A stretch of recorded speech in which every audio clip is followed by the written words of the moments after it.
everyone, I'm Jacob. I play Tithla. She's a ranger. Tithla's in Barovia because she's tagged along with some friends and somebody needs to look after them. Hi, I'm Haz, and I'm playing the character of Theodore Ursa, satyr, Circle of the Moon druid, whose main motivation is to find a good revel and turn into a giant angry fey bear to protect his friends, particularly his best bud Tithla. Hello, I'm Josh, and I shall be playing Killian Maxwell, a elf celestial warlock who has been travelling around Barovia for a little while and has joined up with the Tempest Guild to try and find his place. G'day, my name's Tom. I'm playing Jonor, the Aasimar divination wizard. He is here to find the best and the worst of this world, and he's doing it with a bit of naivety and optimism.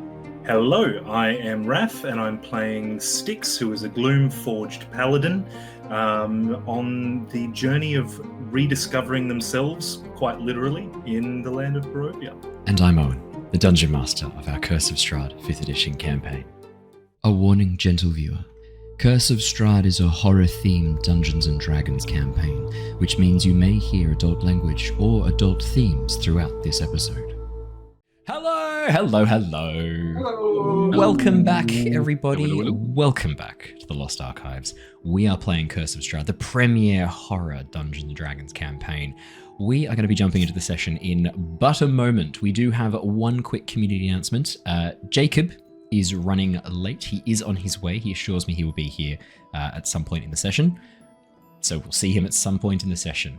We have an apology from Raph. Raph is currently traveling in the States. So our US fans, Raph is there. He is with you currently. If you see him, crisp high five, little wave, I think is appropriate. Probably nothing more than that. I think he'd very much approve of that. He's having a lovely time traveling around the States. It does mean that Raph won't be here for this session, but we will see him very, very shortly again.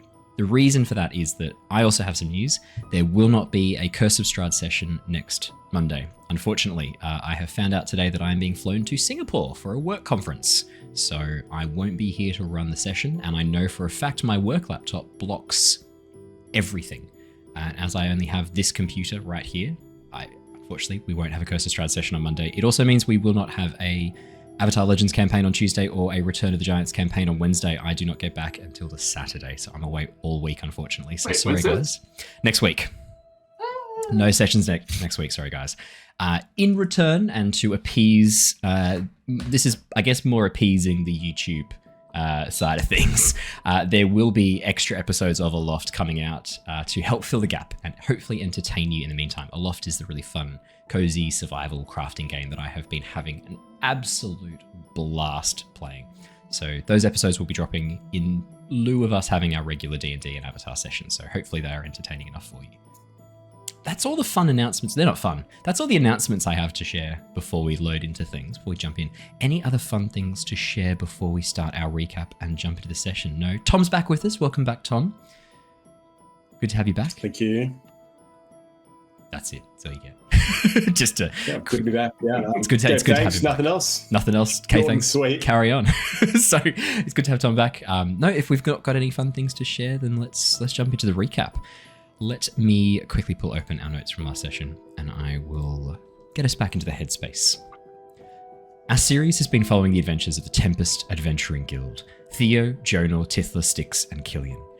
Having become trapped within the realm of Barovia while searching for some missing adventurers, the team are preparing to take the fight to Strahd and Sergei. Invited to dinner at Castle Ravenloft, the team have made a deal with Strahd in exchange for their safe passage out of Barovia.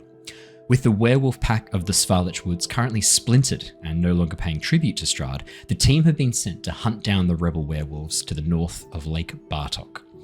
Without knowing the exact destination, the team decided to make a detour via the village of Alaki, planning to take a boat across the lake and save on time walking.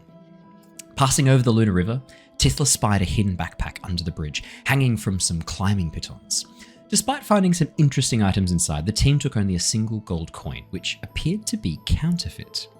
With the bridge offering an unobstructed view of Lake Zarevich, the party thought they spied a large pirate ship half hidden in the mist, red sails fluttering in a faint breeze. But the ship soon vanished from sight, leaving the party with an uneasy feeling. Carrying on and nearing the walls of Vallaki, the group found one more distraction along the road. A young man nailed to a tree by a large crossbow bolt. Examining the body, it became apparent the man had in fact succumbed to poison before being attached to said tree, and that this had occurred sometime in the last day or so. A little spooked at the potential message being sent here, the team carried on to Vallaki, planning to let the guards know upon arrival.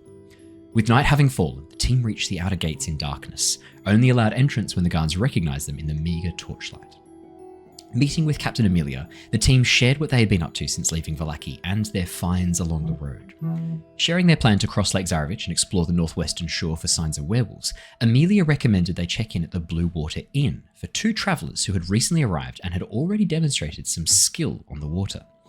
With Jonor accompanying Amelia to check in on the Vistani at the stockyard, the rest of the team began to make their way over towards the inn, the warm light spilling from the windows and the sound of music and chatter filtering out through the door. Inside, the group spied 2 outlanders, a tall Meloran orc covered in tattoos, and his elderly gnomish companion. Heading over to speak with the strangers, the team learned that Blood and Axel were also from Nostea, having only recently arrived in Barovia. It seems these 2 travellers had also seen the ghost ship. However, they had learned from the fishermen around Vallaki that any who see the said pirate ship are cursed. Keen to assess each other's strength, the group headed over to the guard training yard and had a little practice bout.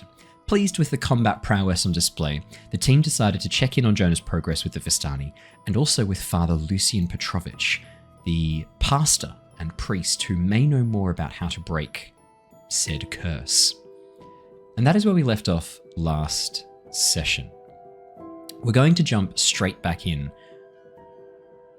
with Blood, Axel, Tithla, and Killian. Jonor, we're going to come to you in a second. As you all stand around the edge of the training yard, having had a bit of an opportunity to check each other out, see what you're capable of, get a bit of an idea of your new companion's strength and their skills. You're now presented with a couple of different options. You know that Jonor, Styx is with you as well. Styx would know that Jonor has headed over towards the Arisek trading yard to see if he can find out some information about the Vistani that are camped there. You guys were a bit suspicious about the man nailed to the tree, suspecting maybe the Vistani were involved, or maybe it was a message for the Vistani. And Axel and Tithla in particular, it sounded like the 2 of you were potentially interested in learning a little bit more about the curse, the potential curse of this pirate ship. Maybe heading over towards the chapel to Father Lucian Petrovich's church. You do know currently, though, I think Styx shared that he's currently not there. And as much as I would like to limit myself playing Styx tonight, I know Josh and Jacob far too well. I am going to be made to do Styx's voice. Yeah. To be fair, that was going to be the very first thing I did was ask Styx a question. Go on then. Fucking get going. Why not? What do you think we should do first, Styx? Well, if the priest isn't there, there's not much point going to the church. I thought the exact same thing. I just wanted to confirm your what you thought, because you are the captain, as we designated you last time. So, all right. Maybe I think that only applies on the water, though. We're on land. True. I don't quite understand that. You'd still be the captain, wouldn't you? Because I don't know. Anyway, should we go find Jonor? We can introduce our new friends to Jonor. All right. What was that? Sorry, Blood? Oh, Jonor is from Nostea, like yourselves, and is very, very smart. Don't look at his back, at any of the stab marks in his back at all. Okay. Blood won't do that. Perfect. Tithla, I have to play Tithla as Jacob would, as much as I would like to control Tithla. Tithla sort of looks around and goes, But Jonor said that he was going to go off and investigate this, and it's not really been that long since he left us. Does he need more time? Or do we want to go check in anyway? Make sure that he's all right. Like, it is Jonor, and last time we let him go off on his own, he got into some shenanigans. Don't see the point in keeping the party separated. I know what you think, Killian. I want to hear what Axel has to think. I like Axel. He's got his ear close to the ground. I was just gonna say, would his investigation go poorly without presence? I can't see how it would. I think we could only add and be of benefit to him. I personally am only of benefit to those around me. How long? Yes, you are. I'm more worried about those other people in the party that would cause problems, not you. Yeah, that's fair. That's very fair. How long Jonor been on investigation? 10 minutes? Oh, a bit longer than that. You guys had a bit of a chill out in the Blue Water Inn. 10 minutes. It'd be a bit longer than that. We're probably looking at about an hour. You guys had a pretty long chat inside the inn. You headed over to the training yard. We're talking about sort of a 10-15 minute walk to the training yard by itself. But yeah, he's probably had a good hour, maybe an hour and a half to himself. Probably about an hour or so, I'd say.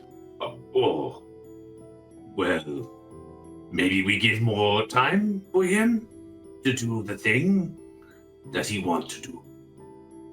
Yeah. What should we do? Should we go secure ourselves a boat beforehand? We know that the priest is in a meeting because Styx confirmed that. Oh. So we could go secure ourselves a boat. We could let Styx talk to the person there. I'm not going to do that too. Sorry. We could go. I'm the one that's supposed to be talking to people because I'm a bard. Oh. Yes. Should we go secure ourselves a boat? Maybe. Yeah, I do not think Blood do not think that we all fit on fishing boat that we came here on. Blood think get big boat. Both of you are the ones that are experienced with the sailing, so I mean, whatever your suggestion is, I think that's what we should do, definitely. Blood think too many on boat, capsized boat. Not good. Okay. One thing that I hadn't thought of was, do you reckon we could get a boat that would be able to carry all of our weight? I know, and I've looked at Styx when I say this, Styx is probably considerably heavier than what the rest of us are. Blood think not many big vessels on lake, cause lake. Yes. Not much there. So might be hard. We could look. Yeah, Styx did have the suggestion of walking along the bottom of the lake, but we've since found out that there is a really, really, really deep part in the center, so we might lose Styx. Yeah. And also maybe more squid creature.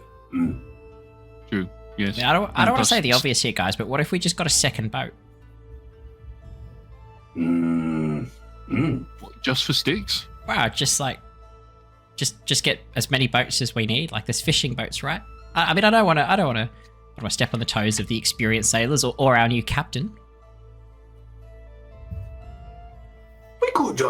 We could put two boats together.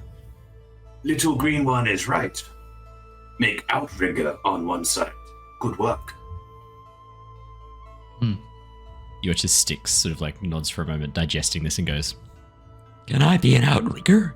I've always wanted to be an outrigger. Really? Yeah, you can. Yes. All right. As captain, I want to be the outrigger. Okay. You can do that then. All right. But first we need to find boats. We can get one. Second might be harder unless we take it. Oh, didn't you guys have a boat? Yeah.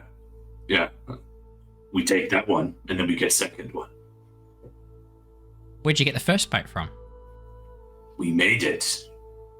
So you just made a boat? We fixed it from shipwreck boat. How long did that take? Was that like an involved process? Oh, you know Blood. Pretty good with boat. What do you think? Axel? Huh? Axel pretty good with build boats too. It was a couple of hours. Ah. Fine. I always thought boats Broken were like boat this... is free boat. Broken boat is free boat. I always thought boats were this like complicated thing, but what, you could just make one. Yeah. This is what it does. Alright, we got a good backup then. Okay. We go now? It's dark, no? Oh, makes it easier to take things that people aren't paying attention to. Good point, little green one. Who are you calling green? Oh, me. I am green. Yeah, that's fair then. Should we get going then? Anything else to do? Not really, unless you want to keep sparring, but I think we've had enough of that. We filled out some time. No, You know. it's all fine. I like Stickman's big sword. Very good. Thank Man, you. I am not Scarecrow, though. I Yeah. point to, like, the Yeah, cut in half. Yeah, still smoking ends. Yeah. I am pleased you like the sword. I am the sword. What? Huh? You are sword? Which is Styx just nods. All right. Could wield you like sword? No, Oh. maybe. I don't know. Oh. Maybe we should try this later. Oh. Stickman, many things. Captain, outrigger, sword. Very good. I need to check to see if I have a spell that can let me do that. Let you do what? Use Styx as a weapon. What percentage of Styx is bone to metal? Like, what's his brain barrier? 20%. 20% bone. So the faceplate, the ribs, a fair chunk of Styx is bone. About 20%. Cool. Yeah. The more time you kind of like pay attention to Styx, Axel. Yeah, I'm just intently looking at that Yeah. and like trying to understand the anatomy. And is that collected bones? Is that constructed? Yeah. They're Space. well polished. They've been well looked after. Even the teeth have been perfectly preserved. You know that bones just on their own become brittle and dry out. These are shiny. They've been polished and preserved. Someone put a lot of care, a lot of attention, a lot of detail into Styx's appearance. And that's what they came up with. Interesting. How they landed on this design, you do not know. Now, hear me out. If I was to cast, I'm not going to do it right now because Yeah. it would be a waste. But if I was to cast a fly on Styx, would you say that would make him weightless? So then, say, Blood could, volleyball throw Styx at somebody. Yeah, it's a good question. Levitate definitely, I think, specifically does make them weightless and raises them up. Fly gives them a flying speed, so it's all very conscious, right? They're kind of like choosing where to go. I don't see why fly wouldn't do that, though. It's not that you become weightless. It's kind of like you can propel yourself in certain directions. But like I have if both. So this will be a test to see if Raph watches these back because Yeah. we'll try that move on him and see if he's like, oh, Just wow, well, I knew picks- this was coming. just pick Styx up by the feet and start swinging him around, see what happens. I like it. That's great. It's a good test. Perfect. Well, let's jump over as the group of you begin to make your way down towards the docks. Blood, Axel, you know where the docks are. You've been there. That's where you came from as your first arrival to Vallaki. You just got to essentially head down past the Blue Water Inn. Outside the town walls, the docks are kind of a little bit separate to the town itself. It's not built onto the river itself. It's built a little bit back from the river and from the lake, but it's not too far away from the town walls. If you were to head down there now, it's maybe a 25-minute walk. It's not too far. As you all begin to make your way down, Jonor, we're going to jump back in time a little bit. As you bid farewell to your companions and begin making your way with Sergeant Amelia down towards the Arisek stockyard, I believe you were also handed... was it Killian who handed you the token? Yeah. Yeah, that's one. Perfect. Yeah, it's a sort of investigate. It was inventory. Was it like this coloured strand, or was it something else? It wasn't the coloured fabric. I believe it was a necklace that you had found, correct? Iron locket from Argenvostolt. That's right, yeah. found on one of the bodies that were wrapped up in the spider webs. That's right. Yeah, potentially, I think the theory was that it might belong to one of the Vistani, perhaps, and to see if anyone recognizes it. Okay, sure. Yeah. Jonor, as you make your way down the main street, it's a very different Vallaki to what you remember. The last time you walked down this main road was your departure from this place, the day after the bloodless coup. And the streets are far more jovial, the atmosphere far less tense than that night of the uprising and the vampire attack.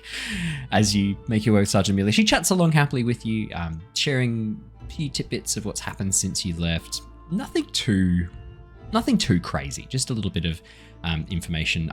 The Valakovich family, the manner of the Valakovich family. I don't know if you remember Victor Valakovich, the boy whose spellbook, the cursed spellbook, you've kind of taken off him.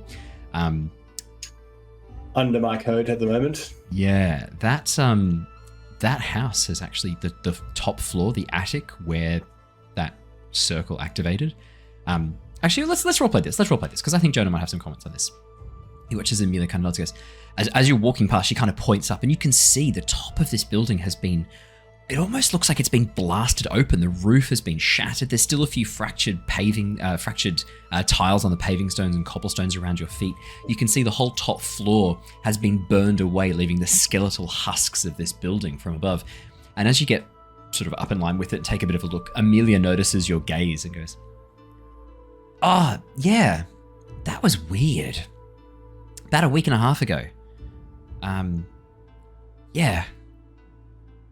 Oh, it's certainly looking a lot worse for wear. There's, sort of crispy around the outside there, and there's a hole going on. I'm sure water ingress, all those sort of things ain't going to be good for that whole house. Yeah, well, I mean, no one's living there anymore because obviously that's where the Valakovich family were, and but oh, of course. Yeah, it was weird. There's a fire broke out. It was, one of the reports, one of the kids who says he saw it happen. He says a bolt of lightning struck the top of the roof, but I don't know, a bit far-fetched.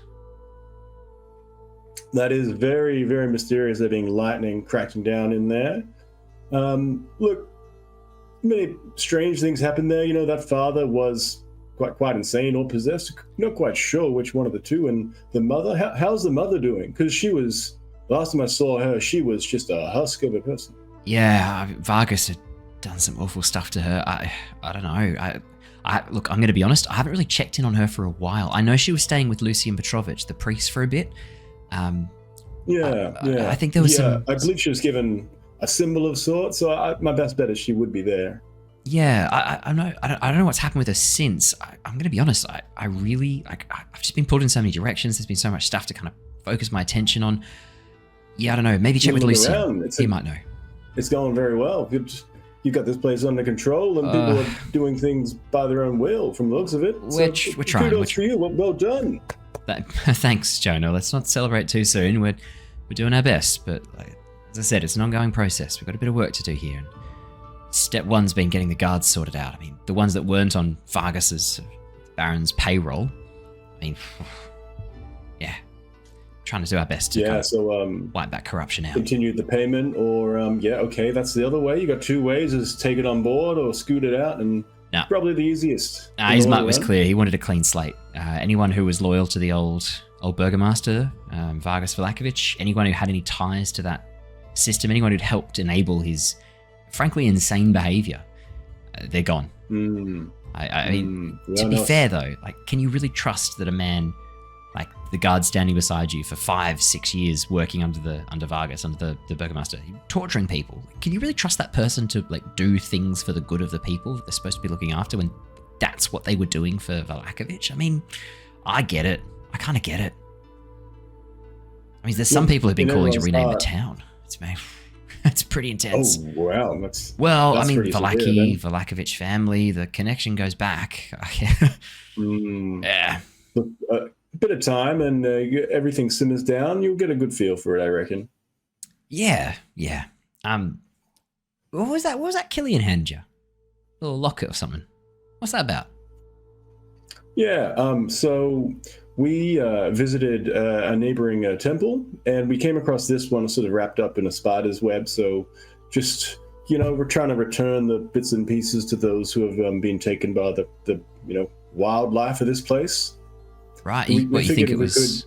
Oh, I was just wondering. Do you know who it belongs to, or are you just kind of figuring it out? Sort of figuring it out. I suspect of the Vistani just from some of the details of this thing, and I present it out for examination. Yeah. As Amelia takes it from you, I'll roll an investigation check for it. Why not? Hey. Huh. Okay. You watch as Amelia looks over. That was a 22 for those playing along at home. You watch as Amelia takes a bit of a look, examines the locket, plays around with it, opens it up, has a bit of a peek, and goes, Jonor. Do you know, after a while, when you've been doing this job for a while, you start to pick up on things, secret things. Like, Ooh. and she pulls out a dagger, she peels off the picture and reveals a false back to the locket. And as she opens it up, you can see inside is a series of inscriptions. Yeah, like hidden secrets inside of stuff. I mean, look, don't call me a detective for nothing. Whoa, I have never seen this one. Give us a look. What's this written underneath here? Jonor, as you have a bit of a look, you can see it looks like a name in a long flowing script. Oh. Do I recognize any of the characters? You recognize the script. Absolutely, you recognize the script. The name itself is not one that is immediately familiar to you, though. As you look over the name, the last name, which is very clear and hasn't been partially smudged out, immediately you can see that name is a familiar name, Von Zarevich. But the first name, the first name is a bit harder to make out. Could I get you to make me a perception or investigation check, as the section of the first name has been almost eroded away? Makes note to intently check everything that you give us from now on. What are you talking about? I know what you're talking about. As you have a look, it's hard to make out the name. It starts with a K, though, definitely, and you can see there's a couple of A's maybe in there, or E's. Hard to make out for sure. So I read some scripting of that cursed book. Is it the same, like, cursive writing? No, it's not the same cursive writing that's in the book. Okay, cool. This one's inscribed, very beautifully inscribed. Oh, okay.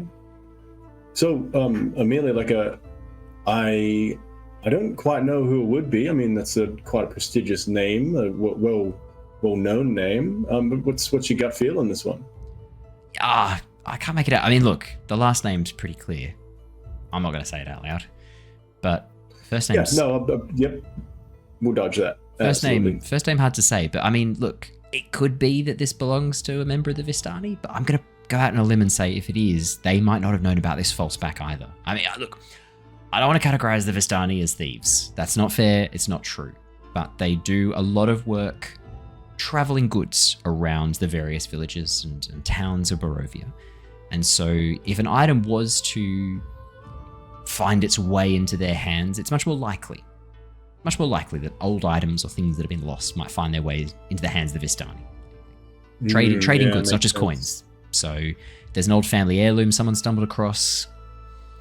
But I'd keep that. I think we should keep this hidden. I don't think you want to really go around showing that bit too much. The locket itself, sure, but I think maybe you keep the text hidden. I think that's a bit of wisdom right there. Let's keep that one, just to us. Well, appreciate the info.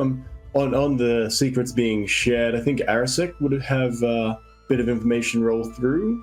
He does trading with the Vistani as well. So, if you're ear to the ground, he's probably one you want to look out for as well. Yeah, Gunther's a tricky customer. He's used to being able to grease the wheels of bureaucracy with gold, and that system's not really in place anymore.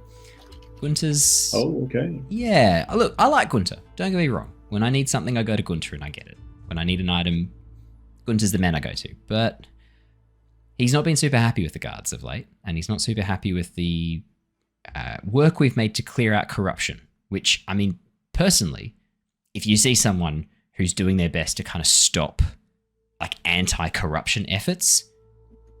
Call me crazy, but it does kind of seem like maybe they're participating in the corruption. Just saying. Look, yeah. Just my vibe. Don't need to be a wizard to figure that one out. Yeah, like doesn't require the detective skills I just demonstrated to open up that locket. Absolutely. I mean, well, clearly, yourself, easy for you to say, I'd say.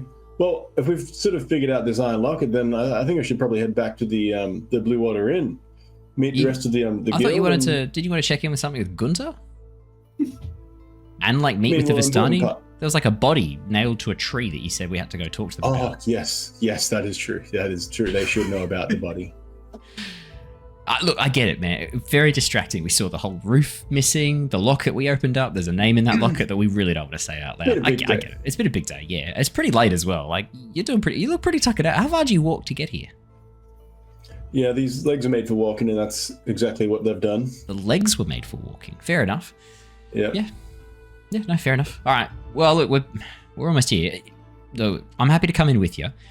Just want you to know though, if I'm there with you, it's pretty likely Gunther's going to be a bit cagey, right? Like he's been a bit cagey with the guard of late. I'm happy to be in there with you if you want to go for the old good cop, bad cop routine. Sorry, there's this thing I've been working on, right? This idea of like you have one of the guards members who's a bit more aggressive, a bit more intense and in your face, and another one who's a bit nicer. It works really well. That'd be like me, right? I can be very aggressive and intimidating. That's Jonor through and through, right? I was going to go the other way. I was thinking. I can put it on. Yeah, I mean, look. I'm sure you can, but it's just like when I look at you and I just see all of this, and she just gestures to kind of all of you. I don't really get intimidated. Right, sure. You know what I mean? Like, I don't want you to take this the wrong way. Sure. I mean, yep, no worries. Dealer's choice. No. That's what I'm saying. So how do you want to do this? Do you want me to come in and I can kind of be a bit in his face, be a bit gruff, and then you can kind of be there as a bum, or do you just want to go in there, handle this yourself? I'll have a bit of a look around, see what I can find while you're distracting him. I think I'll have a chat with him, and you have a little bit of a look around. Like, he should probably, care that Vistani have been killed nearby and be. Oh yeah, they're customers. He'll care. Maybe Trust me, there's something Gunther cares about. It's prospective customers not being able to spend gold on his shop. Don't you worry. He does give a shit about that. Yeah. Okay. Well, I'm happy to lead the charge on that conversation. You just sort of give it a little poke around. If you need me, I don't know, call out the window, shout Sergeant Amelia or Captain Amelia. I keep getting my title wrong, not gonna lie. Yeah, just shout out. That's all right. Absolutely, no worries. All right, good luck. With that, you watch as Amelia nods, takes her helmet off, pulls the hood up so she kind of hides her face a little bit, and then begins stalking off towards the western part of the stockyard. Jonor, the area around you, just to describe the stockyard again, it's been a little bit since you were last here. Crates piled up, covered in tarpaulins that have been partially nailed into the ground with tent pegs and ropes. You can see pathways through with barrows, with carts to allow for easy access of the goods. You can see a spare crowbar is currently sitting out on top of one of the crates. Over towards the eastern side of the stockyard, you can see a very low profile, quite elongated wooden building standing up on these sort of poles that you know to be Gunther Arasek's shop and office, as well as his house, all in this one building. The lights are on. You can see the warm orange candlelight coming from inside, and you can see the sign, this lantern hanging from the front is currently illuminated, the candle burning low, but indicating that the stockyard is open if you wanted to go and trade or do business. I'll head through the front door. Little knock on the front door. Gunther, are you here? I've got to find the voice again. It's a very specific voice for Gunther, and it's triggered by a very specific phrase. Look like a bunch of wankers. There we go. It's because the character's name is Gunther Arasek, so I based him on Gunther Steiner from Formula 1 because it's the fucking best reference ever. Yes, come in. What is it? Oh, hi, Jonor. Yeah, that's exactly the one. Previously, at one point in time, I think the previous Baron said to find me and restrain me. Previous times, a lot of things had changed. I was never part of that. I had nothing to do with that. The last time I saw you, you came over. There was a gnome. I was trying to tell you, this gnome friend who you were with, gave me this cat that has been acting like a dog. Oh, yeah, no, that gnome is very troublesome, so I'd keep it wide berth if you got the chance of that. Yeah, well, it turned back into a dog, or it turned into a dog. Or it always was a dog. Do you want to know, or Do you know? I actually no, I don't know. I'm just realizing I don't know. I mean, I do want to Thomas know. knows, I feel Jonor like you're doesn't. teasing me with this information now. A bit of an it's asshole thing to very do. weird. You don't I know. I don't know anything. Sorry. Ugh. All right. Well, Well, how can I help you? I remember last time we spoke. I don't know if you remember. We were talking about okay, maybe yeah. you're coming across items of value out in the wilds. Barovia. What have you found? Oh, Hey, come in. Hey, we should not do this on these steps. Come absolutely. in. And Sure, he gestures you sure. inside the building, closing the door behind you, looks around for a moment. I mean, the shop's empty right now. It's late at night. But he does a little look around. All right. Open up. Let's see what you've got. You do know adventurers, don't you? Look, I have come across something very intriguing. Oh. You got me. You I got me on have the this, hook.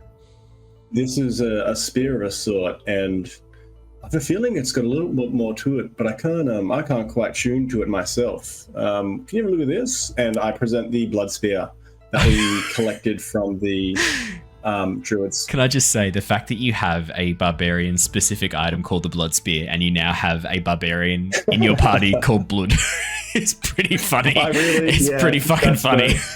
I forgot you picked up That the blood should go his spear. way. You don't know that though. You've got no I idea. don't. Oh man, don't. it's so funny. As soon as you said the spear, I remembered. I was like, oh yeah, I picked up a blood spear from the druids. This could be fun. As you hold out this spear, actually, let me pull open the spear description because I want to get this correct. It's a really nice spear.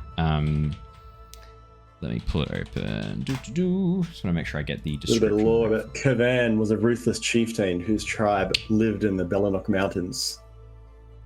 Yeah, I'm trying to find the description of it. It's like a shaft of hewn wood, mostly branch of a tree that's been barely even sanded back. It is roughly made, roughly hewn, but there is a strength and a suppleness to the shaft that is beyond that of an ordinary spear.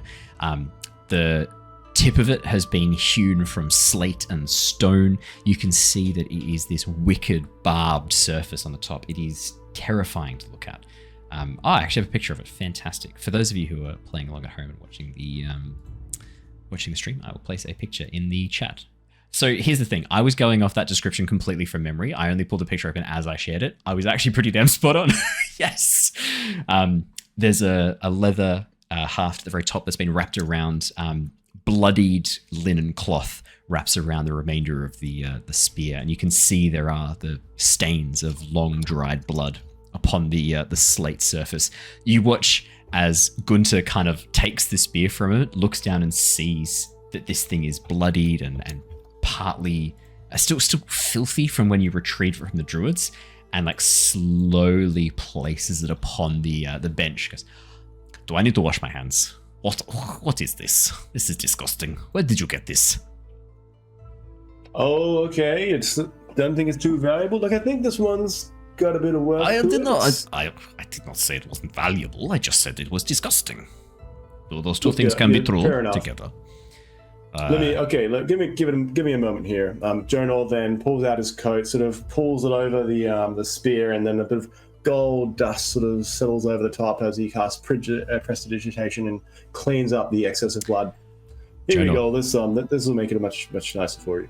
The blood barely changes. It's barely cleaned. It seems like it's an inherent property of the magic item itself. Welcome back, Jacob. Perfect timing. As Gunther watches you cast this spell, he recognizes the spell, sees you cast it, watches as it makes almost no impact on the spear at all. Ah, okay. So this thing is magical. Well, without knowing too much about it, I could maybe run a few tests, let you know what it can do, what it is. But this is, to put it lightly, magic spear. Oh yes, of course. Jonor, knowing what it is because he already cast Identify on it. Yeah.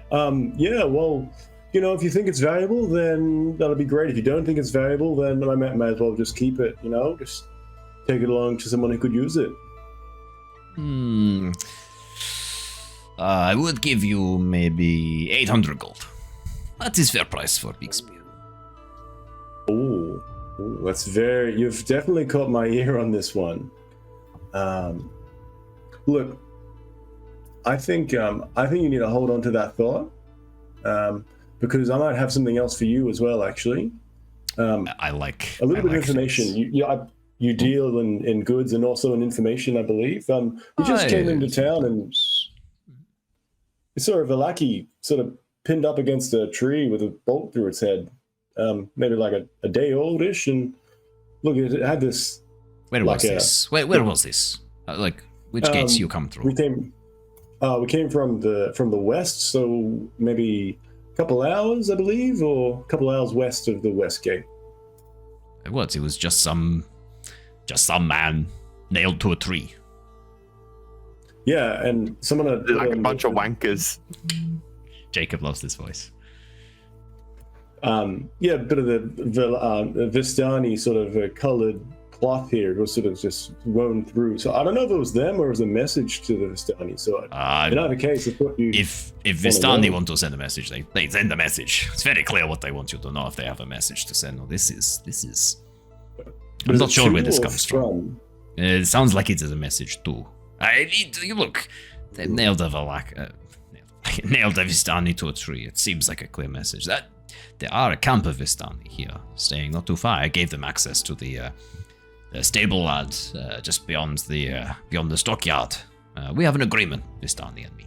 I don't want to be a wanker, want to make sure they've got access to places to stay, safe passage, and the townspeople can be a bit close-minded with the Velaki, with the Vistani, in Velaki. Oh, sure. Yeah, absolutely. Look, that's very nice of you to give them a place to stay, all that sort of stuff. Everyone needs it, right? Everyone needs it. Oh yeah. Look, well, I just figured you'd want to know that information. If there's anything else relevant, then happy to hear. If not, I could just leave you be. And look, keep on that 800. You've got me thinking with 800. I'll visit. Again tomorrow. What price? Who knows? The price may have changed overnight. I can't promise. Look, maybe I'll foresee this one. Who knows? He just gives you a weird look. It's a weird thing to say when people don't know you're a divination wizard. Yeah, no, exactly right. He then winks. Oh, maybe I'll know. Well, is there anything else that's going on? If you find out what the deal is with my cat, /dog/cat, I would like to know. I'll put out some words. Find out for you. Well, it's always been a pleasure, Gunther. Well, that's it. You only find the spear on your journeys around. No other items for Gunther. Come on, you must have found something else. Come on, don't leave me hanging. Come on. Oh, well, okay. Well, a little bit more of a look, maybe. It's look at this weird vial, oil, etherealness. I think. Oil of etherealness. This could be good. To the right buyer, I could sell it for a bit of gold. And you mean buy it? Well, that's what I'm thinking. Buy it from you, sell it on. I don't buy it for myself. I buy them to sell. So I might have a buyer for it. Okay, well, how about tomorrow when we come back to the Spear, we'll visit this... come on. Why are you tickling my balls? Come on. Give me the full experience. What you got? Come on. Let's do a sale. Come on. I only sort of remembered I had that spear and the oil also just slipped past me. That's basically it. I like my book, my spellcasting book. It's a good book. Wizards don't often part with book. Yeah, that's not happening. All right. Well, I'll be closing up soon, so don't change your mind tonight. Come back tomorrow with your friends. Maybe they sell me things I want. Yeah, thank you. Yeah, all right. Go on. Get out of here. Get out of here. Go on. Go. Bye. Oh, well, don't need to rush me. That's fine. Well, you're come in here, waste my time. Show me pretty spear. No, Gunther, you can't buy. No, I not sell. Maybe 800. I foresee. Get out of here. I close the door. It rattles behind me. Bunch of wankers. You hear from inside as the door closes behind you. Jonor, as you're standing out in the yard, can't see Sergeant Amelia. She's wandered off to go have a bit of a peek around some of the stockyard. You can see over towards the right the entrance to the stable yard where the horses are kept. A few wagons are currently set up in the middle of that area. Possibly the Vistani. I would just go find Amelia. at this point. I'm not engaging the Vistani all by myself. Could you make me a perception or investigation check as you wander into the dark, covered corridors of the stockyard? That's a 28. No, you don't even need to wander. You just pause for a moment, have a bit of a look around. Oh, there she is. She's over by the western side. Like, easy to see. You just take a few steps down. She's crouching. Clearly, in her mind, she is a master of stealth, half hidden in the shadows. She's currently leveraged the crowbar and has actually pulled open one of the crates and appears to be kind of searching through it very surreptitiously over in the corner of the stockyard. From where she is, she has a very good vantage point of the Vistani caravans as well. As you sneak on over towards her, she sort of sees you, gives you a nod, gestures you over, slowly closes the lid of the case, goes, "All right, what'd you find? What'd you find out?" Look, nothing that'll be particularly helpful. He was mostly interested in me and my things. I got nothing to report, I'm afraid. Oh, okay. I was kind of hoping for a bit more from Gunther. Well, like, just didn't...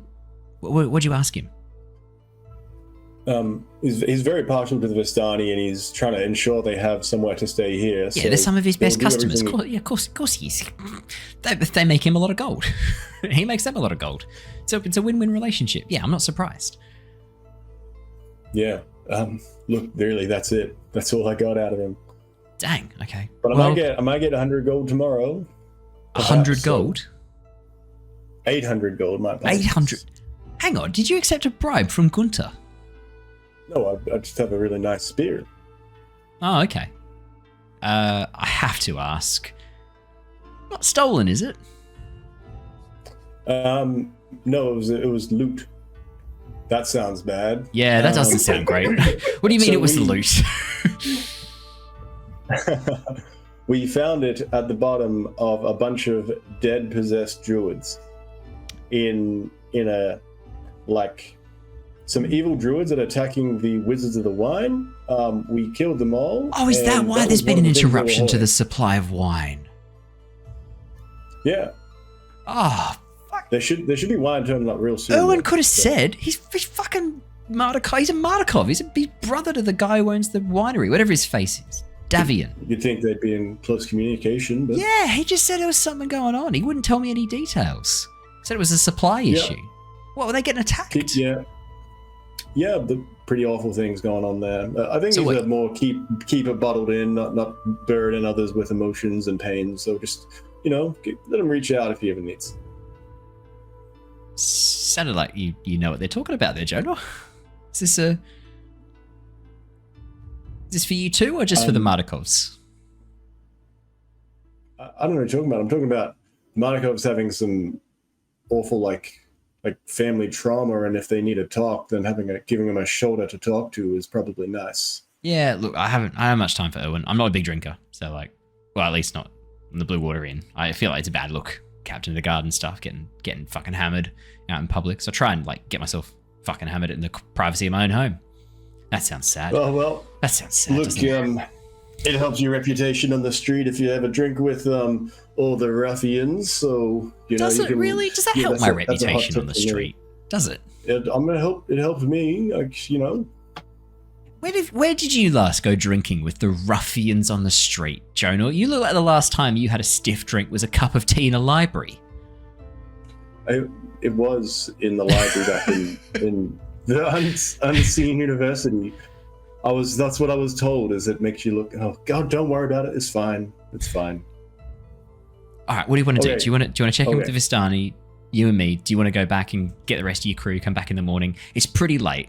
It's up to you, but personally, if we head over and start knocking on doors now, probably asleep. Yeah, and saying, hey, one of you guys is dead, and it wasn't me, but I have a thing of his. I'm not gonna do that. Yeah, it's not a good look, is it? All right. Let's go find the rest of your... Blue water, yep. Yeah, let's head back. We'll see if we can hunt them down. That sounds bad. No, I stick by it. Let's go see if we can hunt them down. Let's go. Oh, Tithla will enjoy the challenge. With that, the two of you make your way back towards the Blue Water Inn. Tithla, Styx, Axel, Blood, and Killian. At this point, as you make your way down towards the southern gate. Yes, Blood. No. Okay. Just listening with bated breath. Whoa. Just taking it in. Yeah. While we're walking, Tithla says, You know, I really hope that Jonor sort of deals with the whole telling the Vistani about that one guy thing. It would just make our lives a lot easier. So I hope through his, adventures that they're on, that they get to that. Just want to say, Jacob, when you listen back to this episode, I think you'd be proud of me. Josh suggested a course of action. Tithla immediately questioned it. Josh then questioned it. Tithla immediately questioned back to the original thing that Josh had suggested. I think I played Tithla true to how you play Tithla. Thank you, I appreciate it. No dramas. I was like, I hate to do this, but I have to play Tithla as Jacob plays Tithla. Otherwise, it's you get too much whiplash from the character suddenly switching. Yeah, no. So currently, you guys are headed down towards the docks to see if you can secure a boat. Yeah. Tithla's Just sharing an observation with the group. Yeah, exactly. Tithla also pointed out that was the whole reason. Sorry. No. That was the whole reason Jonor went off, was to go speak to the Vistani. So hopefully he's done it. It'd just be really awkward if he didn't do the one thing that he was meant to. And you know what would be more awkward? If he then tried to sell our stuff without telling us. Is he smart, man? Does not sound smart. He's like a book kind of smart, not a normal kind of smart. Yeah, so if you try and talk to him, he'll say a bunch of things that you don't understand for two reasons. One, they're really smart words, but also it doesn't make sense. Oh. Yeah. Don't understand. Who? Blood. Me. You? Yeah. Blood. Blood. Blood. Do you ever go by blood? When you're in trouble with your mother? Oh. Blood no have mother. I'm sorry. I didn't know my birth mother, but I had a mother who loved me, and that was more than enough. Oh, that is good, little green one. Yeah. And then she even protected me from when they tried to buy me. Whoa. Oh. Yeah, somebody tried to buy me. I won't name names. Little one has faced much adversity in life. Thank you for understanding who the new I players am. don't know better. Don't fucking feed this narrative. I feel seen with you here. Do you need to ride on shoulder a bit? I crouch down. The answer is yes, but and then Tithla climbs on Jacob. I got some shoulders over here that work, but thank you very much. Oh. I had another friend who used to let me ride on their shoulders, but they've left me. Oh, that's sad. Yeah, it was yesterday. Oh no! It was so soon. You watch as Styx kind of pauses for a second, looks over and goes, Are you talking about Theo? Oh, you said his name. Oh, the agony. My heart is aching. Isn't he just over at Barovia? He's helping out friend. He left to go to Barovia. That's how that went. He said he'd be back in a few days. Lots of people say they'll be back. I pass you now. You're fine. Oh, thank you. I don't know if the pair of you have been to Barovia, but Barovia is a village out near quite close to where we are currently, but it's also the name of the place that we're in. It's really confusing. They're both called Barovia. It's annoying. Yeah. Does That's it look not like normal. this? No, it's like this, but shit. Wait, no, Styx hasn't been there. Styx doesn't say that. Styx hasn't been to the village of Barovia. He has no fucking clue. No, I don't. Sorry, he doesn't say that. Retcon. Styx didn't even go past it. Nah, Styx literally hasn't even seen Barovia. Styx just shrugs. I don't know. I hear it's shit. Isn't whole place shit? I mean, I wouldn't describe it quite like that, but yeah, it hasn't been the most pleasant of experiences. What would you describe then? Unpleasant.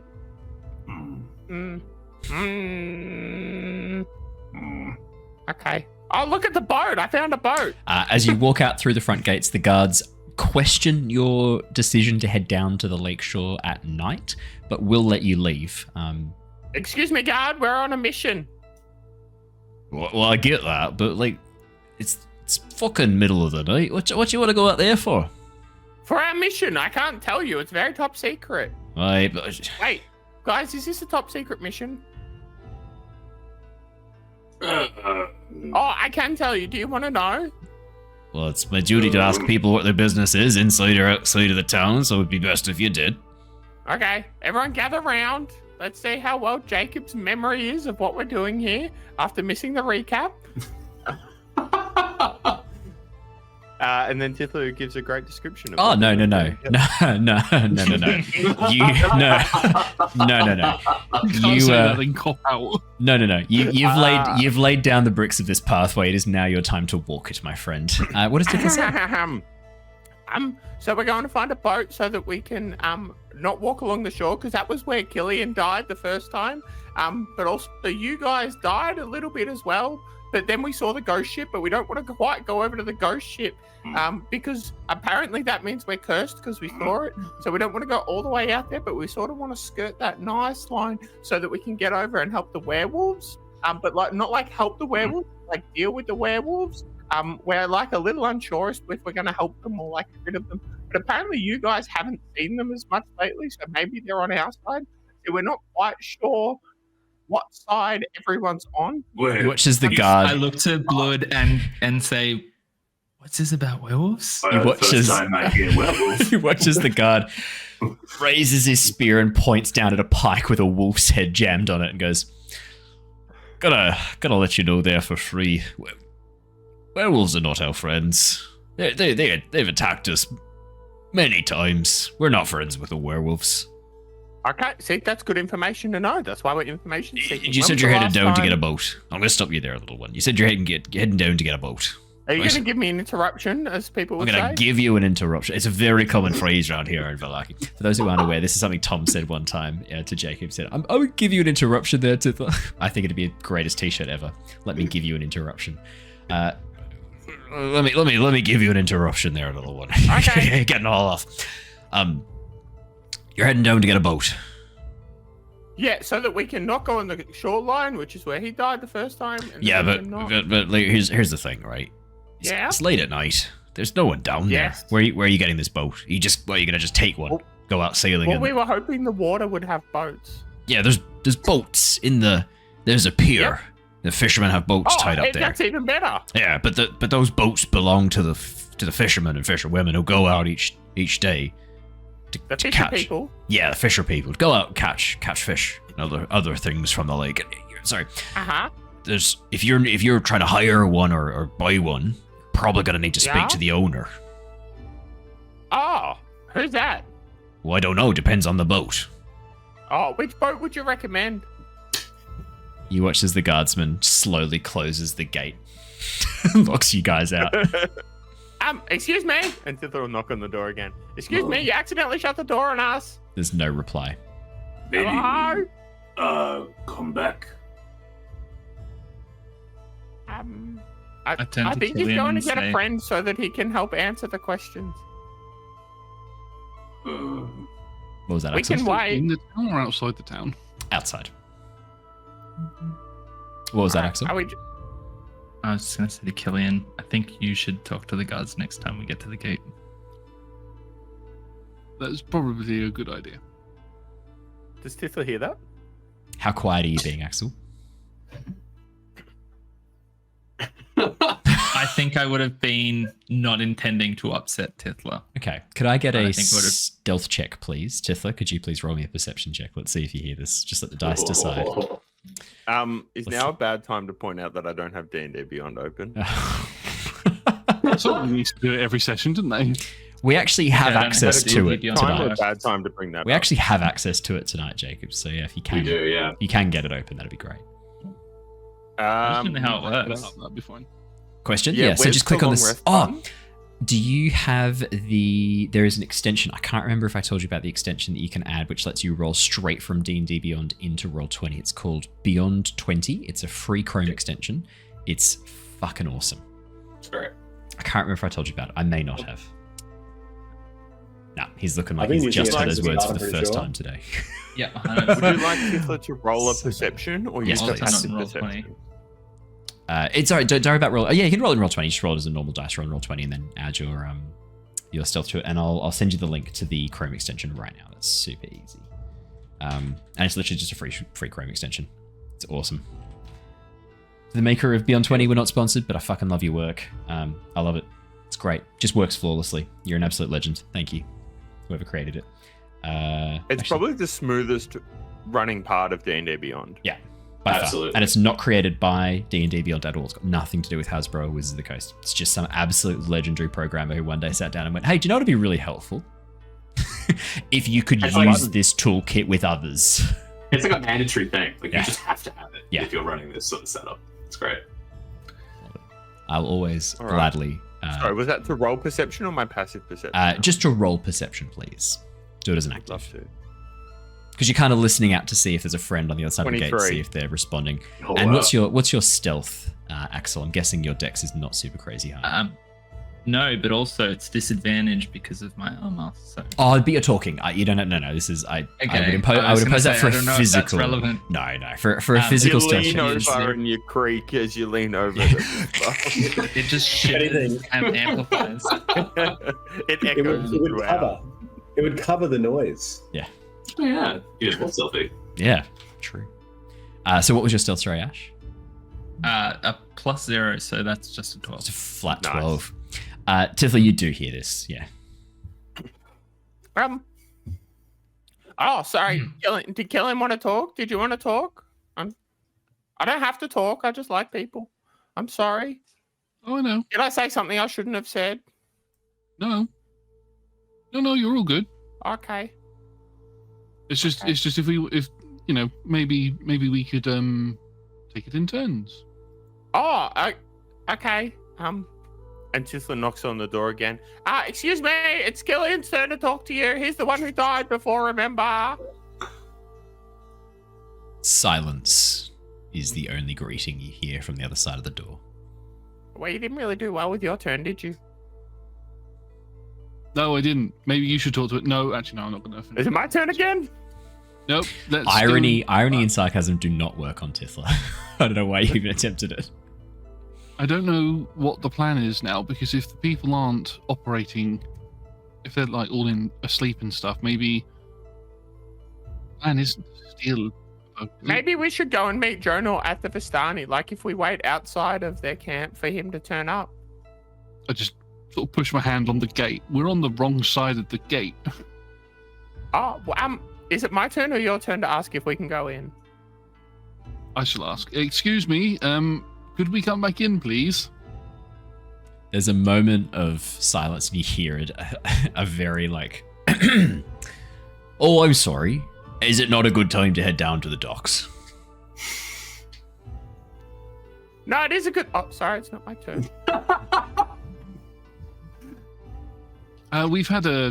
We were going to do some scouting around to see if there were any more werewolves around. Have you had any? When was the last time you had a werewolf attack? Oh, it's been a couple of days since the last one, maybe over a week since the last one. With that, watch the guardsman opens the gate door again, gestures you back in, and goes, "I'm not gonna leave you outside the gates, not after dark. I'm not callous or cruel. Come on, Nico." Thank you. It's very kind of you.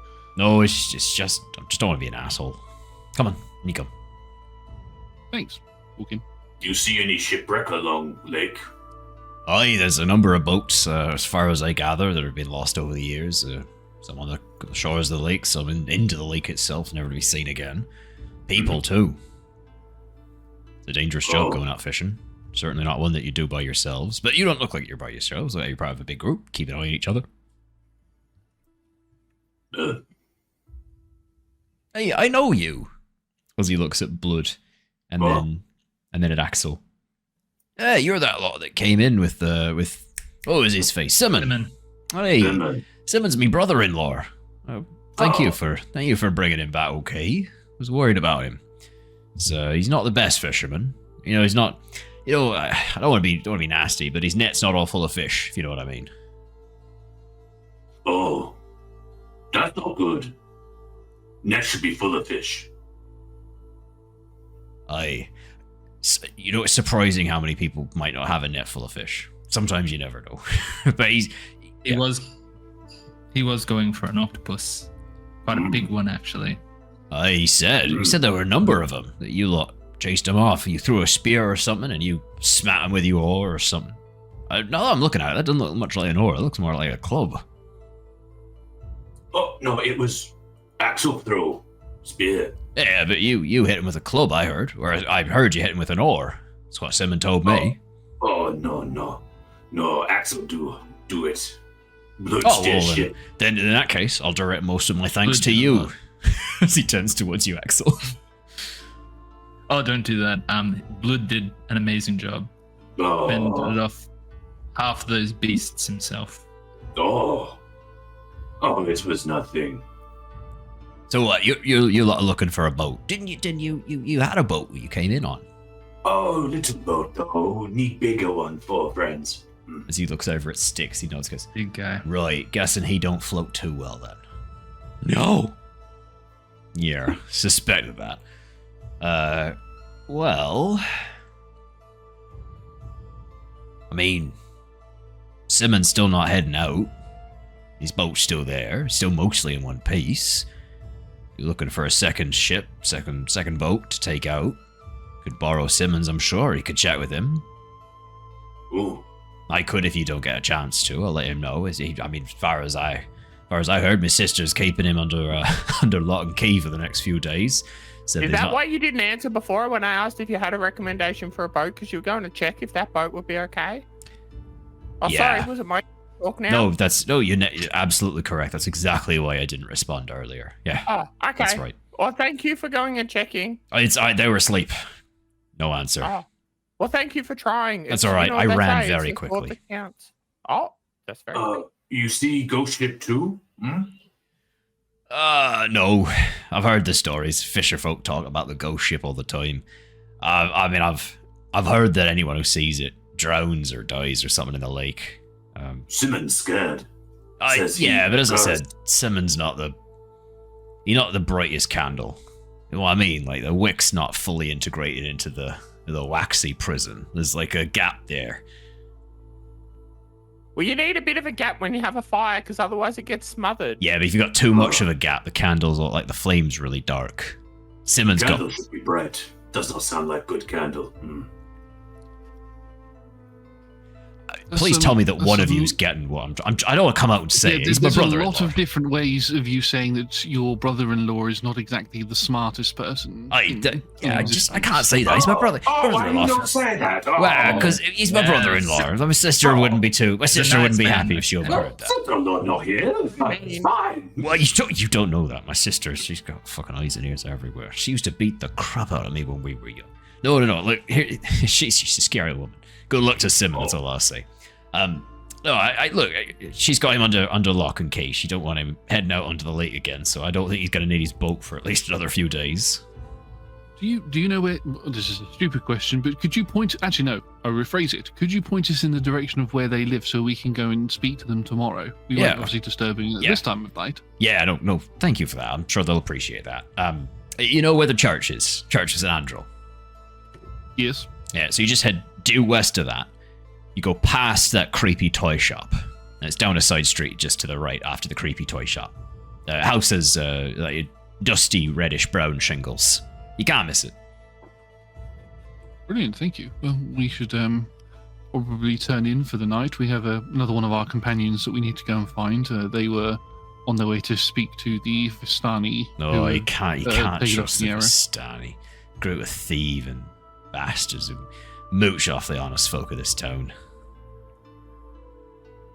Okay, Little- I'll write that down so I don't forget. Thank you for the warning. Good. Yeah, you want to keep that one recorded. Not all. Recorded? You definitely shouldn't put Daniel all of the Ricard. Vistani in the same boat. Not all of them are like that. They I'll say write that, that but I've been a guard for a while now. Well, you know. If you What can't they tell them do. apart, That's wrong. What they do that wrong. what they do, stealing stuff. Yeah. Yeah, but I mean, But maybe they need to steal to survive. look, look, your business with the Vistani is your own. All right, you lot, go on. Oh, this just got super awkward. So let's go find our friend and let's just walk off. It's like, oh no, we like this guy, but he's actually a bit racist. It's such a shame. I Sorry, was going to guys. say something along the lines of, yeah, but there are people that say that guards are stupid, lazy oafs, but not everyone is. But I was like, no, I don't want to upset this man. so Nah, let's worth stepping away. Yeah. Look, unfortunately, one of the predominant Hey, bye. prevailing. Thanks for your help. That's all right. if you need to get out again, you just let me know. I'll open the gate for you. Okay, thank you. Should we go and look for those wolves, though? We'll go and look for werewolves. Well, yeah, like Killian just said we were going to go and do a lap, but then we sort of came back inside. Should we go back outside again? Well, it's up to you, lot. If you want to go out and tangle with werewolves at night on their own turf. Is it my turn to talk? I don't know. Okay. Sure, let's say it is. Okay. Well, what does Killian want to do? I don't know. What does Captain Styx want to do? I don't know if I want to go on werewolves right now. Okay. We can. Okay. Blood is a bit drunk. That explains so much. But, I really hope that when we wake up in the morning, Blood is going to talk super normal, and this is just drunk Blood. That'd be really funny if Blood talks in the third person or second person when he's drunk. When he's stone cold sober. He's like, yeah, I'm having a great time. Really eloquent when I've not been on the piss. Yeah. Give me a great idea. I think let's go find Jonor. Okay. Where were we going to meet him? Was it the town centre, or let's just walk to the Vistani camp and see if we can find him. Okay. I think we need to do. Don't we have to go out of the town to go to the Vistani? No. It's inside. It's at the. Oh, okay. Oh well, I mean Tithla might They're know in that. the Sorry. market area, aren't they? Yeah. I don't You know. are correct, Killian. Okay. Wherever Killian said to go. Sticks will nod as you say they're in the market area. Sticks nods and goes, Correct. That's what I heard. Amelia said they were in the town. Maybe we could find out some more information on what it is we need to, what equipment we might need to fight werewolves. And also, I've realised that for quite a while now, I've been walking around with no actual weapon on me, so I might need to purchase a weapon. I can summon one, but I might actually need one. But if yeah, okay, we can do that. What type of weapon would you like? Yeah. What do you need? Do you want a spear? Yes, I wonder where I could get a really nice spear from. No, I don't know actually. I'm a dagger maybe, or a short sword, something light and dexterous that I could sort of. Do you want a dagger that you can just hold on to for the meantime until you get something else? I mean, if it's not an inconvenience to anyone, then I'd appreciate it. Yes, Okay. but Tom. I think the amount of time that has passed would have gone to the blue, the tavern, not found them. Yeah. Locate person. Picture of Styx in my mind. Locate Styx. Yeah, as you guys are sort of wandering back towards the blue water in Jonor, you don't need to spend the spell. You see them walking up the main road towards you past the church as you look down the pathway, having a very thorough conversation. You're just kind of standing there looking down the main road. this is a very interesting question for that, because whenever somebody casts like locate object, locate creature, it's always on something that's not within your sight. Yeah. So is there any sort of like visible thing that appears on Styx to say that he's been located? I'm gonna see. Yeah. Okay. So let's have a look at the spell. That's a good question. Let's have a look at the spell. What does it say specifically? Because I just think that'd be hilarious that we're just all standing there talking and one of those Metal Gear Solid exclamation marks appears above his head. I like a Sims diamond on top. Yeah. Yeah. Let's have a Jonor, look. There's nothing in the description that sort of like alludes to the creature being affected. It's just you sense the direction of the creature's location if they're moving and if they're 1,000 feet of you. Yeah. It's just the first time I bumped into that situation. I just thought, I just know. Yeah, no, it's more about what happens inside your mind, Jonor. It's like a little compass kind of pops up. Your mini map updates with a little like directional compass at the top of your HUD, pointing towards Like a little Halo radar. Yeah, I knew you were gonna fucking mention Halo. I fucking knew it was gonna come to Halo. Yeah, as a HUD. as the little that's true. I did say HUD. Yeah, that's fair. As a little heads up display activates, so you have like a pathway pointing towards Styx. Yeah, you spy down. You can see the 5 of them wandering up towards you, Jonor. Oh, okay, guys. Oh yeah, sorry, Jonor. For your benefit, there are 2 people with your friends who you do not recognize. One is a 6'3", 6'4", green-skinned Meloran orc, clearly from Nostea. Jonor, you know this instantly. Actually, Tithla had to roll for this. I think Jonor should too. Jonor, can you please roll me a history or nature check, my friend? Yeah, Please sure. roll a natural one. Please roll a natural one. Please roll a natural one. Terrifying. Jacob rolled a It's a natural one tree. for this. It's a 16. You see clearly a Meloran orc. Tattoos across their shoulders, across their body, down their arms. Very, very clearly a Meloran orc. This one doesn't have a tattoo of their home city over his heart, so it's hard to know where he's from. You know that most of the orcs from the floating cities have a tattoo on their heart depicting the city. The other tattoos are symbolic and normally are used to kind of denote moments of the orc's life that are of importance, aspects or things they've done, of feats they've accomplished. Accompanying him is a gnome, roughly about 3 foot, greyish blue skin, very similar to a Svirfneblin or a rock gnome. Red scarf, red hat, and an enormous buckler shield strapped to his back, as big as he is, that has chips and chunks taken out of it, looking pretty well traveled, this shield. Chainmail armor, covered by a leather gambeson. And as you see this lot walking up towards you, Tithla is currently chatting quite happily to, looks like Tithla and Blood are having a bit of a chat. You don't know his name. Tithla and the half-orc are having a bit of a chat. Styx just seems to be kind of like looking around with his eye, a bit distracted, and Axel and Killian are kind of walking as well. Oh, looks like we've found some friends since the town has sort of become a bit more accepting of strangers. I think is that about right? Oh, Jonor, these are our two friends. We've let them introduce themselves. They specialise in sailing, which is what we need to get out the lake. Wow. Introduce yourselves. And hitting. Hitting. Well, that's multiple skills at any time for it. Oh, and little gnome. G'day. I'm Jonor. I'm a Aasimar wizard. I can foresee things, and I have a little bit of celestial in me. Oh. I look at his reaction to the word Aasimar. I don't think I have a reaction to it. I don't know if I have any attachment to what that means. I think he just did a bit of big talk at me, and I just looked at him. You were warned. You were forewarned. Just like nod or. What do you mean you see things? Oh, okay. It's like schools of magic, and look, if you need a guess of things to come, I might be able to help you out. Anything celestial, don't worry about it. How do you guys go? I put up my arm, which is got trees growing in and out of it. Yeah, as you look over at the half-orc, Jonor, he has driftwood growing out of his arms. That doesn't seem like I need a lore check here. I was about to say this doesn't seem normal, but I actually don't know. No. This normal? No. Okay. No. Wanted to double check that one. I do love that, given the homebrew, perfect timing for Blood's Art to come up on the stream.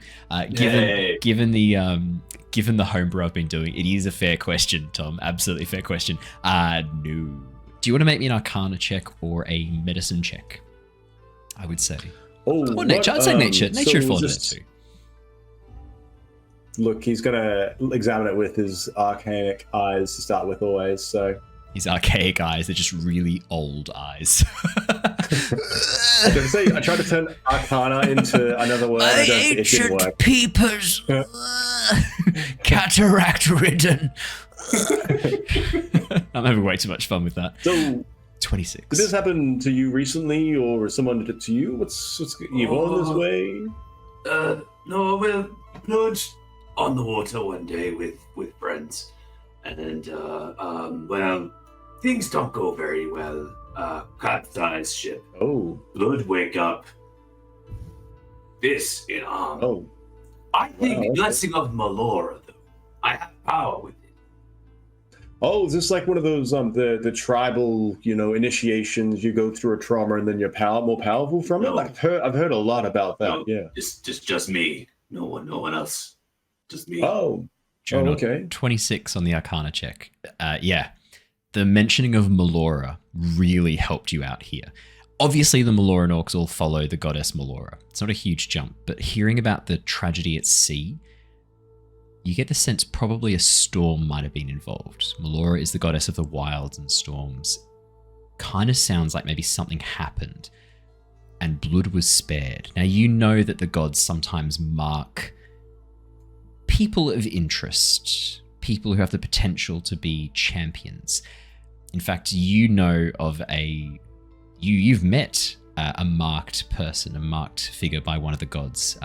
Mira, the Dragonborn who welcomed you into the Tempest Guild, she was half red dragon, half silver dragonborn. She had this sort of like chimeric expression of red scales marking her silver scales. You kind of know that that's a mark of Tiamat, a favored mark of Tiamat. Mira had the potential to become Tiamat's avatar. She rejected that destiny and instead bound Tiamat back to the Hells. But yeah, this, with a 26, you've heard of the gods sometimes marking people as champions, as figures of interest in their games. The fact that blood has these sections of driftwood growing, and they are driftwood. This wood is not just like growing branches. You can see it's bleached and salt damaged. And even more importantly, as you examine a little bit closer, you can see there's this sheen of glistening, almost like a moisture across some of the sections of wood. And as you test it and smell and taste it, it's seawater. This is driftwood, but it is living and growing out of blood's skin. That seems like to you possibly a mark of Meloran. One of the gods has their eye on blood. Meloran has her eye on blood. It's up to you how much you share. But quite astonishing. Can you curious about your understanding of, your tribe's lore and all that sort of stuff? These special things happen to special people, so, Special things happen to special people is a phrase I'm going to take with me. And I hear stupid things happen to stupid people too. It works both ways. Thank you. I assume that's about me. I wasn't making any inference there. I son of chief, so maybe. Okay. Maybe I don't. Meloran, good. Tribe, maybe. So No. your dad's name was Chief. What did he do for work? Magic man, like this one. Oh. But it's more in tune with tree, water. The tree. Okay, maybe like a druid or something like that. I was gonna get there too. I was gonna work it out. Tithla, you're a medical genius, self-professed. Do you want to make a medicine check? I'd love to make a medicine check. So far, Tithla's medicine checks. So Tithla introduced herself as a medical genius, session 0. Baby. I think that's the first time you've rolled above like a 15 on your medicine checks. Baby. Baby. That was a very James A. Caster baby. I appreciated it. That was good. 17 on the medicine check. Tithla. Yeah, wood doesn't grow out of skin normally. That's a problem. If you want to remove that, you're gonna have to make some incisions and cut it out. Have they tried removing the wood? Is it like a splinter? No, it grow out of blood. But Tithla, you have heard of cases where, I'd say during your ranger, your experience sort of growing up with Theo, maybe Theo shared this story with you of a new acolyte to the druids playing around with natural magic and accidentally growing a section of vine through their skin, which then gradually grew up and took over their whole arm and shoulder. You know what? I have now remembered a different part of my memory that says some people do grow bark and wood out of their skin. Is that you? Are you a druid?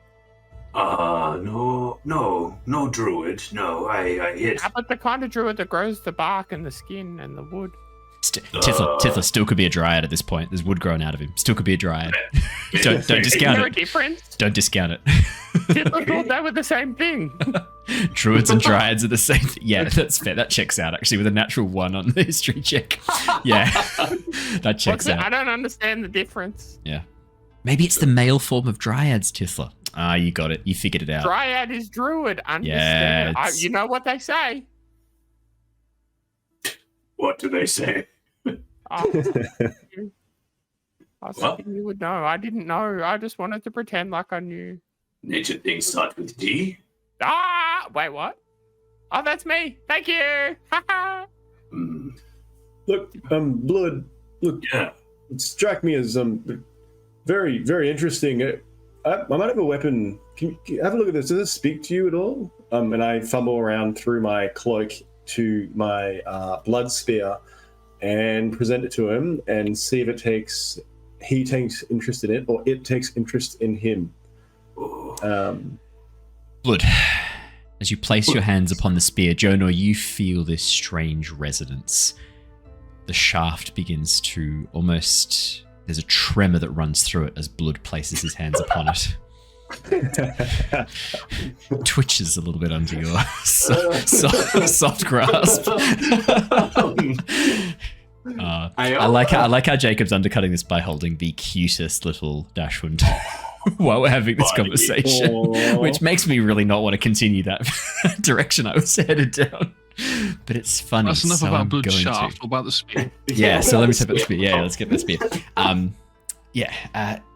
As you hold this spear, Blood,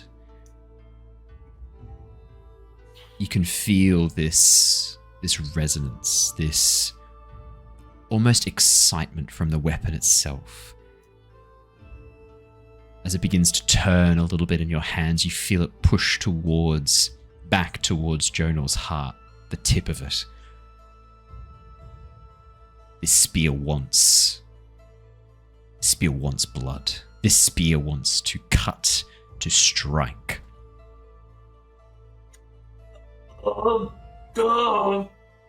Blood is don't like, but also good, but not good. Don't. Look, this has got a bit of history to it. Basically, it was enchanted, and maybe whoever the creator was has blessed it in a way that it grants extra abilities to the one who wields it. But I think you need their blessing. There's something of that line. Was he good or bad? The word ruthless just comes to mind. So, you know. Oh, okay.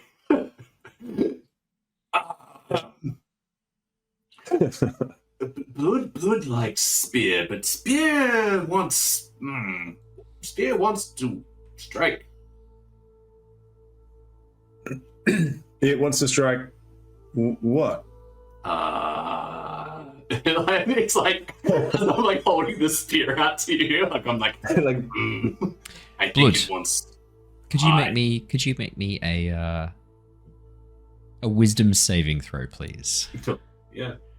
Do I see? Ash is So looking a bit I've concerned by this. specifically Yeah. seen him. I asked him what's going on, and he's starting to like tremble at this. I think I have an insight as to what's happened there. Yeah. I was leading to using a portent roll Ooh. to help to assist him in his battle with whatever this thing is. Yeah. Okay. and- Can I also add one thing on there? Yes. Tithla's been delving into the personalness, and I think Tithla trying to work out what is going on, Druid, Dryad, It's confusing. just would try and give guidance to help Blood try and understand what they were. And who Blood, they you were. may roll an additional d4. And what is the portent roll, Jonor? I'm giving him a 20. Is that it? That's a natural 20. That is your natural 20. Yeah, I've got him. Holy got him shit. at 20. That takes us to a total of 24. Blood. If Yes. Blood looks like he might be going to strike at Jonor, that Killian is- claps. Yes. Part of the team. Yeah. Initiation Wait for him to pass. turn around. Wait for him to turn around. No, Jonor, wait if for him you to wouldn't mind turn turning around Yeah, first, yeah. that's the best place to. I think. left side that where sense of you- deja yeah. vu, Absolutely, sure. I would be thinking about starting to cast. I'm not going to do it so I don't waste a slot, but I'm going to start thinking about maybe casting heat metal on the spear. Yes. There is a bit of a problem. There's no metal on the spear. The shaft is wood. The tip is stone and slate. Nice. Oh, is it? Okay. Yeah. Then I will. Shaft. The shaft is made of wood. It will probably be Supple. preparing to cast suggestion on Blood to drop it Okay. Yeah. if it doesn't go well. Blood. Natural 20, Yes. as gifted by Jonor. Jonor, in this sudden moment, as Blood stands there holding the spear, you are struck. You've seen this scene before. When you were spending a bit of time in the morning going through your Tarokka deck, when you drew your 3 cards to figure out what was going to happen today, to get a glimpse of the future for today, you saw the figure standing, holding a spear aloft, a warrior, and the spear covered in blood. And in this moment, you realize likely your own. And in that moment, you place your hand upon Blood's hand as he holds the shaft of the spear in place. You grab his gaze, pull his attention to you, right as Tithla comes up behind and goes, "Here!" It's like golden light fills her hand and she just slaps it onto Blood's ass. Slaps it onto his elbow. Probably like the hip. The hip. Yeah. Okay, yeah, slaps onto the hip. That distraction as you capture Blood's gaze is enough. In that moment, Jonor, as this light begins to envelop Blood from the guidance from Tithla, you see it. A figure standing step by step with Blood, clad in furs, long hair pulled back into this messy braid. A man, but appearing more bestial than human, reaching down, trying to guide Blood's hands towards your heart, to push the spear towards you. And as the spirit, as you capture the spirit in your gaze, as you grab Blood's attention, you watch as that possession or that effect is broken instantly. And the spirit itself seems almost surprised by this. As the connection suddenly falters, you see the spirit blink and look around for a moment. In this moment, Blood, you feel a presence next to yours, and as you turn your head, you see a human. Matted beard, long hair, and a messy braid, teeth filed into points, a wildness behind those eyes. Dressed in furs and ragged hide, as the figure matches your gaze, you watch as this smiles, teeth revealed as these lips pull back over these filed down teeth. "Warrior, are you worthy to wield my spear?" What if mean stab friend? Long have I waited for one who is worthy. My spear hungers for blood, warrior. Bathe my spear in blood. I cared not whose, friend or foe. But my power shall be yours if you can. Oh, okay. As long as not friend, only foe. You pick the target, bleed them like a stuck pig, rule these mountains in my stead, like the warriors from the early days of the Whispering Wall. Who are you? I'm Cavan, chieftain of these hills, and this is my blood spear. Oh, it's pretty good. You watch as the figure smiles, pointed teeth in this rictus grin, sallow, bloodless lips pulled back. Thank you. Okay. You seem pretty angry. Angry. I am pleased, warrior. You wield my spear. Wield it well. I mean, Blood go home. Like, don't want to really rule mountain. More of, I like the water. So, nah, not really for me. You watch as the spirit kind of cocks its head, hears this, and then slowly begins to fade away. You are not worthy. It vanishes. Oh. That, did you guys hear that? See that?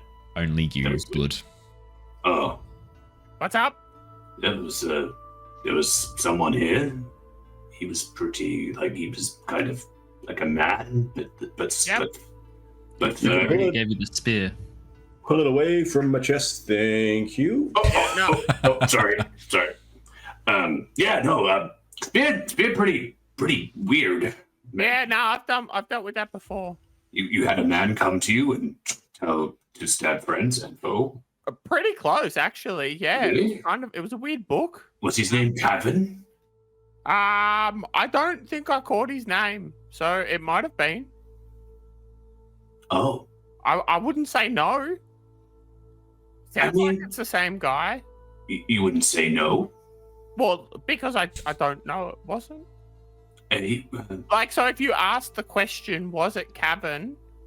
I'm not going to answer no because I don't know that it wasn't. oh. Yeah, see, I make a lot of sense when people actually let me talk.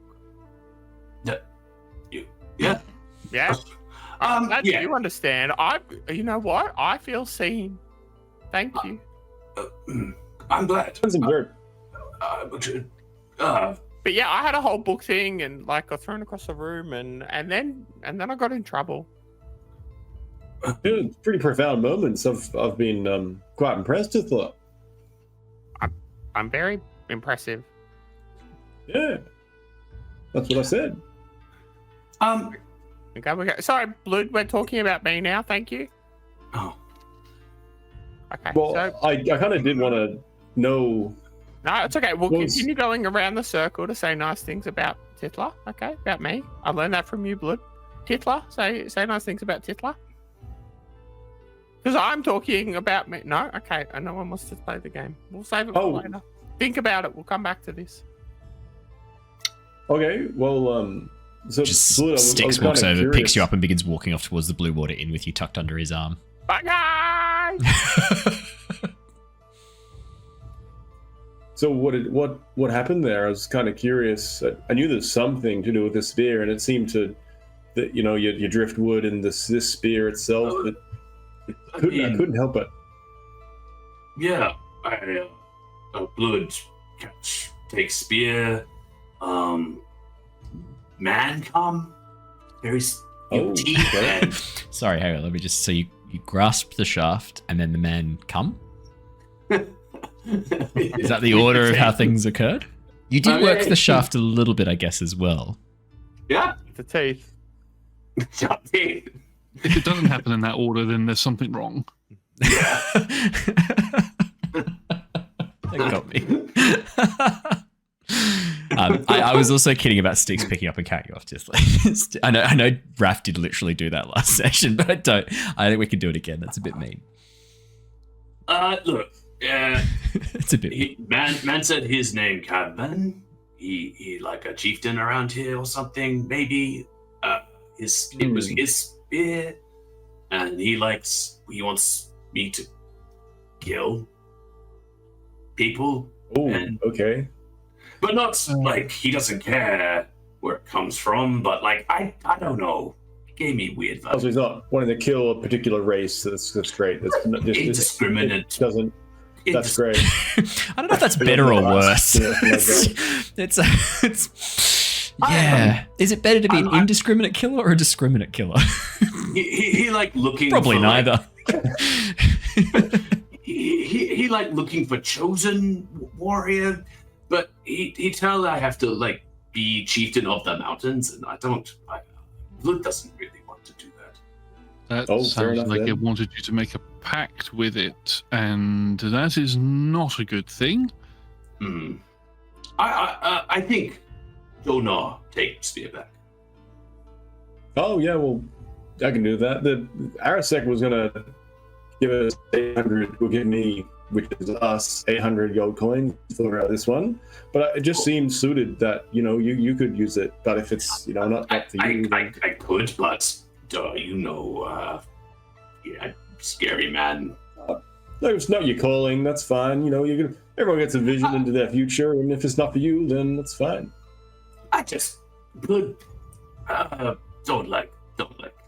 to hurt. Sure, you're not driven by murder. That's probably a good sign for someone that's going to be camping with us and that sort of thing. Through its failing. Do you look towards Killian in this moment, Jonor, just to like make a point, or are you not looking at Killian? He doesn't at this point. He doesn't need to rub it in at this point. Killian's left hand is tremoring at this point because the left hand was a gift for stabbing Jonor in the back. Yeah, literally stabbing him in the back. So yeah, I think his left hand is still partially part of that old Warlock patron, so it is trembling like, I want the spear, but I'm sort of holding it down. The spear has no interest in you, sorry, Killian. It's only interested in a ranger, a druid, or a barbarian. I can hold the spear. Would you like me to hold the spear? I know, but Killian still really wants. Oh yeah. Killian's hand really wants it. Oh yeah. He really wants to touch the shaft.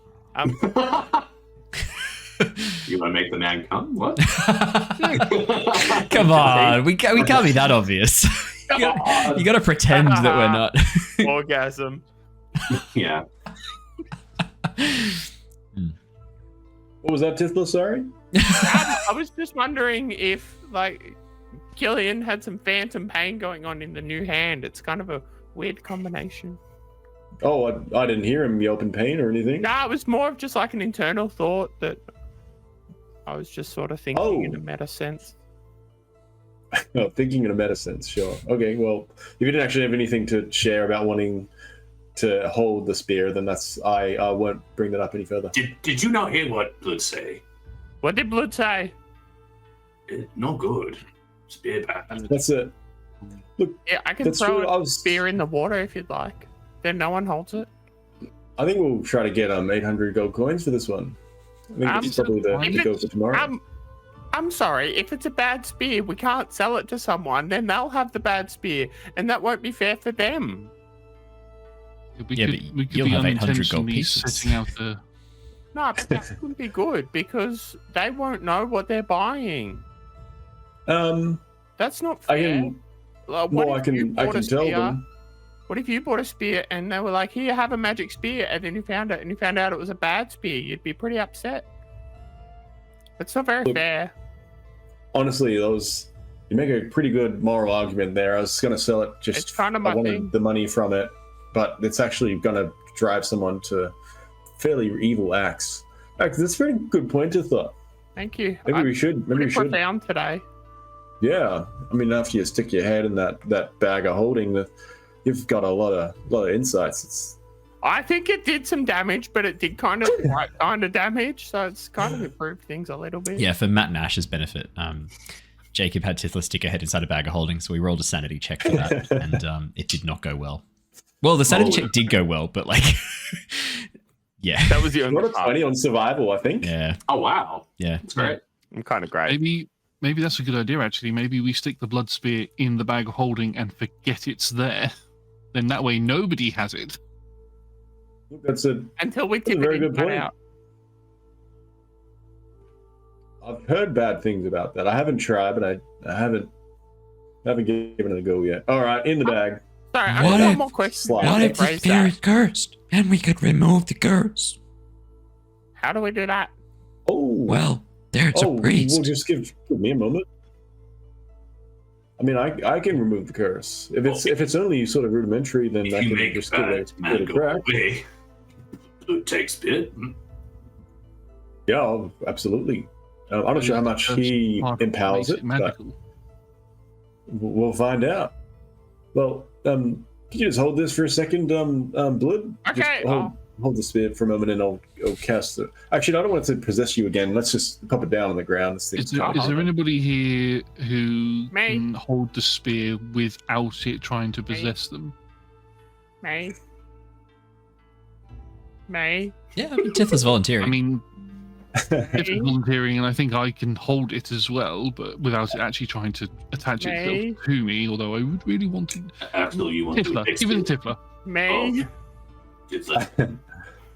All right. But I think you should hold it.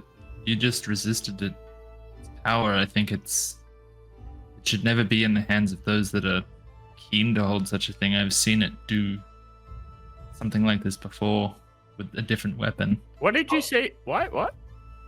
I saw a weapon cursed? Is this what you're saying? Yeah, I believe so. Take somebody before. Where That's did not they nice. go? And I just What do you mean just take? Take them where? make them hurt their friends. Oh, And you just described holding that off. Was yeah. Look, that you're at a powerful. picnic? It was not a picnic. Okay. It was a horrible bloodbath. That Little could have one. been at a picnic. That doesn't Wow, sound that's- like it was, though. Tithla, it's in this moment you remember a phrase Thea once told you about reading rooms, and you don't know why it comes up in your mind once again, but you hear Theo's No voice idea. echo. We'll squash that memory. Yeah, he's gone. He's not important anymore. We'll suppress one more thing. Yeah. Where were these friends from? They were The ones from Oh, sorry.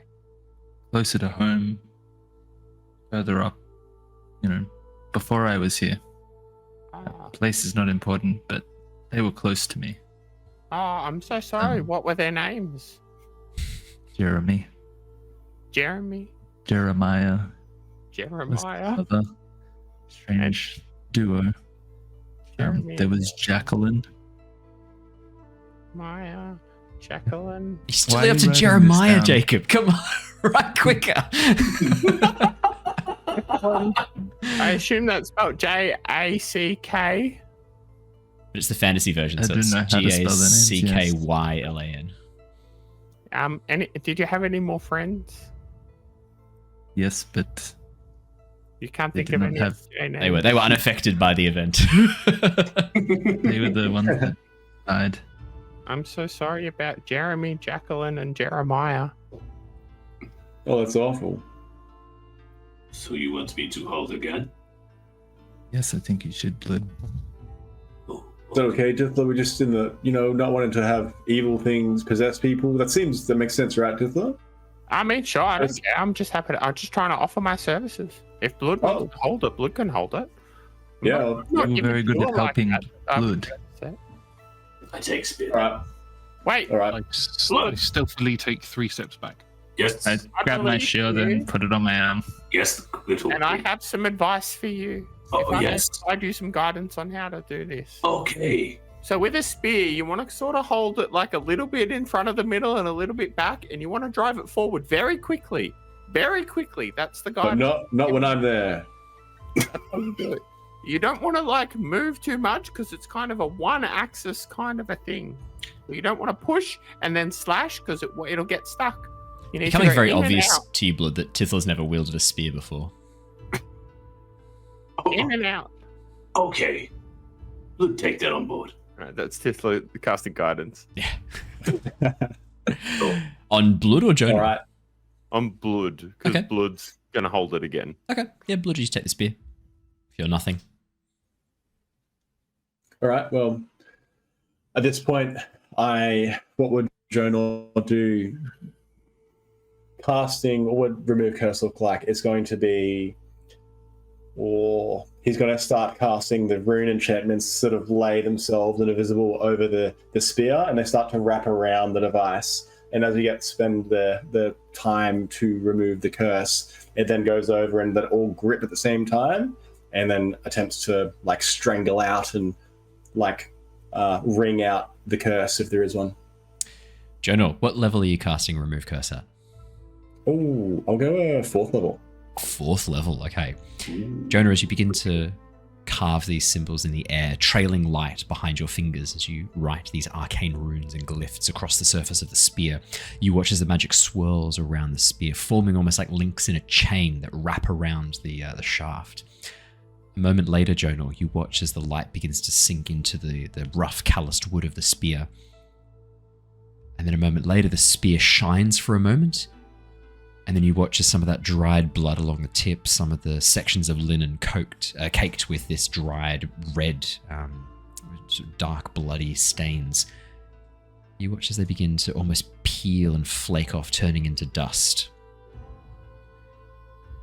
Jonor, there's a glimpse for a moment as you see the spirit of Caven once again, standing behind Blood. You watch as he reaches out eyes full of fear and terror as he too begins crumbling into dust, disappearing as you cast Remove Curse. Jeez. And with that, the spirit bound to the spear is gone. Bye, caveman. By caveman. The blood spear is now going to be a slightly varied version of it. It still requires attunement. You no longer need to get the. You no longer need to have Caven's approval to wield the spear. It no longer has the bloodlust. Rather than being a +2, though, it is only a +1 weapon because you have removed the need for the approval. It's only going to be a +1 weapon. Excellent. But anytime you reduce a target to 0 hit points with it, you gain 2d6 temporary hit points. Hey. Cool. Nice. Very nice. All right, that's Blood Spear. Chuck her in your inventory. Yeah, it's an item you can add to your inventory, Matt. I'm happy to add it if you want to hand finding it, but it just will. I'll modify it so it's a +1 rather than a +2 because if you the spear is what gives you part of that ability to strike truer with the spear, and with the removal of the spirit, it's only a +1 weapon. Well, makes sense. Good job, Blood. Thank you. As Blood stands there holding a spear doing nothing. As Jonor casts all this magic on it, does a whole bunch of shit, and Blood just stands there holding the spear and goes, yes, Blood fixed. I was worried he was going to start killing everyone the second time he got handed it after I said, no, I think Blood should do this, and then I just watched as everyone died again. Yeah, no, Blood had already resisted the effect and been found to be unworthy by refusing the gift of Caven or refusing the deal with Caven. The spirit had no more interest in Blood. It was going to try another party member, probably Tithla next. What's up? No. Nothing. Nah, nothing to worry about. Oh, okay, that's lucky. You've got your bow, Tithla. You've got Arginvost's breath. You're good. I got the Arginvost breath. Yeah, but you're not a dirty spear. Yeah. Ah. Owen? Sorry, friend. I just wanted to ask you a question. Yes. Oh, yeah, absolutely. You were quite young for one so smart as your friends have been talking about. Where is it that you guys... Oh, stop it. Thank you. That's too much stuff. They say a lot don't about... even have grey hair. No, it's well, beautiful I've got, golden blonde mane wrapped around his shoulders. One would choose blonde, be the golden wizard rather than the blonde one. Rather than the white-haired one. I am Jonor the Blonde. It doesn't have the same ring, does it? Doesn't quite have the same ring. It kind of has to be like, yeah, I'm Jonor the Blonde. Like a surfer dude. Jonor, that's what they used to call me, dude. Yeah, Jonor the Blonde. Well, I mean, if you want to know a little bit more about where this blonde hair comes from, I can tell you all about the Aasimar, the lineage there, and there's actually a little bit of a powerful celestial being in another part of this land, and he knows he gets Aasimars. You know. He gets what? Oh, sorry. Did you have a question? I was just complimenting your intelligence, as your friends had put it, the one so young. Oh, thank you. Look, travels, and you'd learn from those around you, and Lycris help a lot. Well, must be nice to read. Oh, Be able to read? oh well, we can Have the time. Is that The time. Yeah, the time. Yeah, I mean, it's not to be underestimated. Knowing time's important. So, look, we can work on that. That's something in our wheelhouse. Have you mentioned the Unseen University around Axel? You mentioned it earlier, but I don't know if Axel. I did just it was before. around Axel. Yeah. Axel, you recognise the Unseen University as a resident of Oxenfurt, one of the guards. The Unseen University is an institution in the heart of Oxenfurt where many sorcerers and wizards go to train, artificers as well. It's a public university that is open to anyone who is interested in the study of magic. It's one of the main draws of Oxenfurt. It was the main draw to Oxenfurt before it became a massive trading hub for the western part of Oshia. But yeah, a lot of spellcasters go through Oxenfurt. A lot of wizards get their degrees there. There's an enormous library, famous throughout Oshia as housing so many books that space itself kind of bends around parts of the library. There's rumors and stories that go around Oxenfurt about people who go walking down one aisle and appear 2 days later having no knowledge of any time passing, or people who go wandering down one island and emerge from like a broom closet 3 floors up. Like, there's so much concentrated magical knowledge here. Strange things happen in the Unseen University Library. Is that somewhere that Axel would have been peripherally around? Like, not obviously in as You could have been. I mean, the guards. If you're working for the Oxenfurt City Guard under Lord Neverember before the events of Two New Dragons, I mean, there would have been times where you were assigned to guard parts of the uni. It's a publicly funded and publicly open institution, so the Oxenfurt City Guard were part of it. There were university staff as well, like specific people to monitor the hall, so it wouldn't have been too much inside, but definitely outside. Yeah, for sure. And I mean, there might have been incidents you were called to investigate, events that kind of happened in and on the grounds of the university, but were relevant to the city guard to investigate and take part on it as well. Yeah, for sure. I mean, it's entirely possible that you've even seen and bumped into Jonor before. I mean, it's a big city and a big university, but it's not an impossibility. You certainly recognize his type. I mean, he's dressed like a lot of the... Yeah, he's got... actually, that's a good question. Jonor, there are a couple of... Especially for the there's a lot of social clubs within the Unseen University. I'm wondering if maybe we have one of your... Like, your scarf. Maybe it's like the color blue. That blue is one of the, like... The symbols of one of the social clubs, or maybe it's like a mark of your training within the grounds. Maybe it is something that kind of demarks, or maybe you got a badge or something. I think it'd be the like research division devoted to like historical good and evils. So that's where he started from. So there's a blue, and then whatever the insignia would be. Yeah. Basically, maybe it's like a heart that's like one's twisted and the other one's like pure. You know, that's like the logo of that division in the uni. Yeah, I like that. And so rather than the full blue cloak that you see a lot of them wearing, Jonor has the slightly more streamlined version, the scarf with the hood that comes over. I'm looking closely, Axel, you recognize this, and definitely a member of the Unseen University, possibly a member of the staff, judging by that scarf and hood combo and the mark of that badge with the twin hearts. I think I would, off the back of that, sizing Jonor up, probably want to do 2 things. One, I want to really study him, and the second being, I would say that your friends and my friend have sparred tonight to show our skills, and you have just demonstrated a great skill in healing that cursed spear. You are mighty. You are helpful. Oh, thank you. Do you have the ability to remove curses from people, or how does it work? Yeah, well, we had I'm not sure if Tithla, do they know we're gonna go fight some werewolves? Because we did heal someone that had a werewolf bite before, so you know we've had some practice with it. You know, this remove curse does good. Blood and I saw a ship on the sea, and we were told that seeing it was a sign of certain death to come, and I fear treading the sea again, tempting that. Blood is fine. Nah. I am more skeptical. I don't like to tempt these things.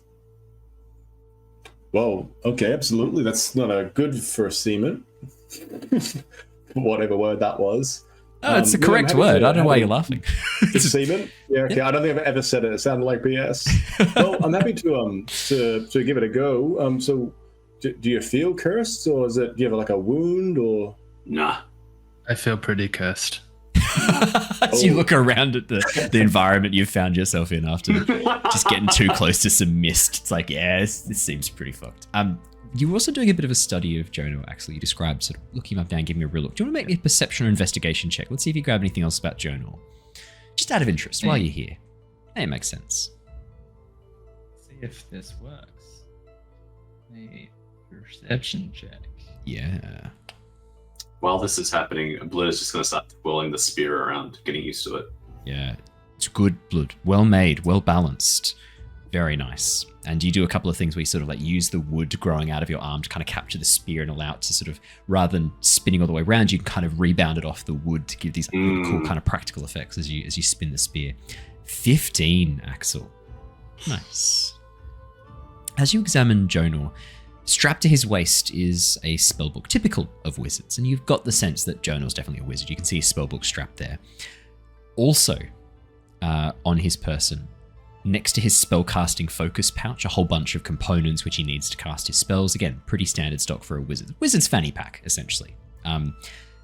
Interestingly, there's also where normally might be like a water flask or something like that. Jonor instead has a deck of cards, larger than normal playing cards, quite large, almost double the size, strapped in on his belt for easy access, for almost like in a combat ready position. These large, almost like fortune-telling cards. You have heard Jonor drop a few times so you can see shit too. Yeah.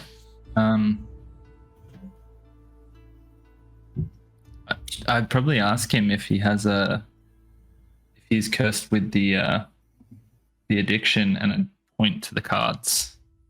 Nice. It's a good way to ask that question. I like that. Oh, an addiction. Do you mean, the pursuit of knowledge and understanding of all things, or like, do you mean like, the acquisition of gold? Which one? The whole gambling. Gambling, for sure. I think it's like, how risky are you? Are you a danger? Like, a wizard with a gambling addiction is a scary thing, and I'm trying to suss you out. Oh no, I took, Rip Grinner, but he was out my guard, and he did take me from place to place. So I tread carefully. I'd have always mercenaries with me. What happened to this Grinner? It's a good question. It's a fair question to ask as a new companion. It's a fair question. You know how there's a vampire that runs this land? Yeah. Don't say his name.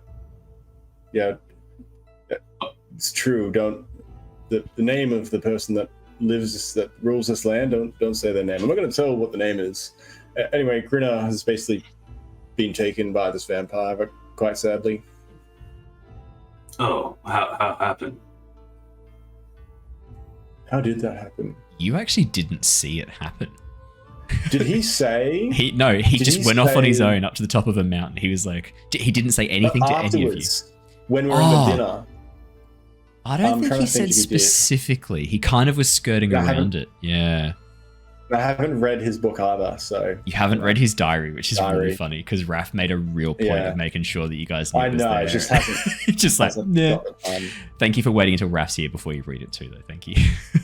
Yeah, Johnny, you don't really know. He was taken by... Yeah. I kind of just shooting a glance at Axel, like...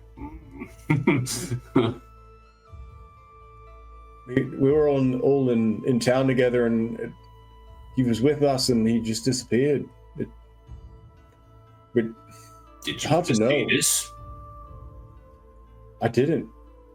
It was... That's a really good point. Wow. Okay. Well, I mean, those are the cards. No, I haven't explained what the cards are. The cards are, if you want to know what the future holds and get a little feel for it, then I can give you a bit of a glimpse of the things to come. And look, I wouldn't impose it on you, but if you've asked, then I can share if you please. Oh. Do it for blood. Yes. He will enjoy it. Do it for blood. Oh, sure, okay. Well, we'll just step aside out of a little... I'd say at this point, because you guys aren't just... You probably didn't want to just stand in the middle of the street. I've said you walked back to... I was going to say, like, you've walked back to the Blue Water Inn. There are spare rooms if you wanted to, in the interest of expediency, if you're happy to spend, like, if someone's happy to drop down... If someone's happy to drop down 4 gold from the group pile, that'll cover... Tithla.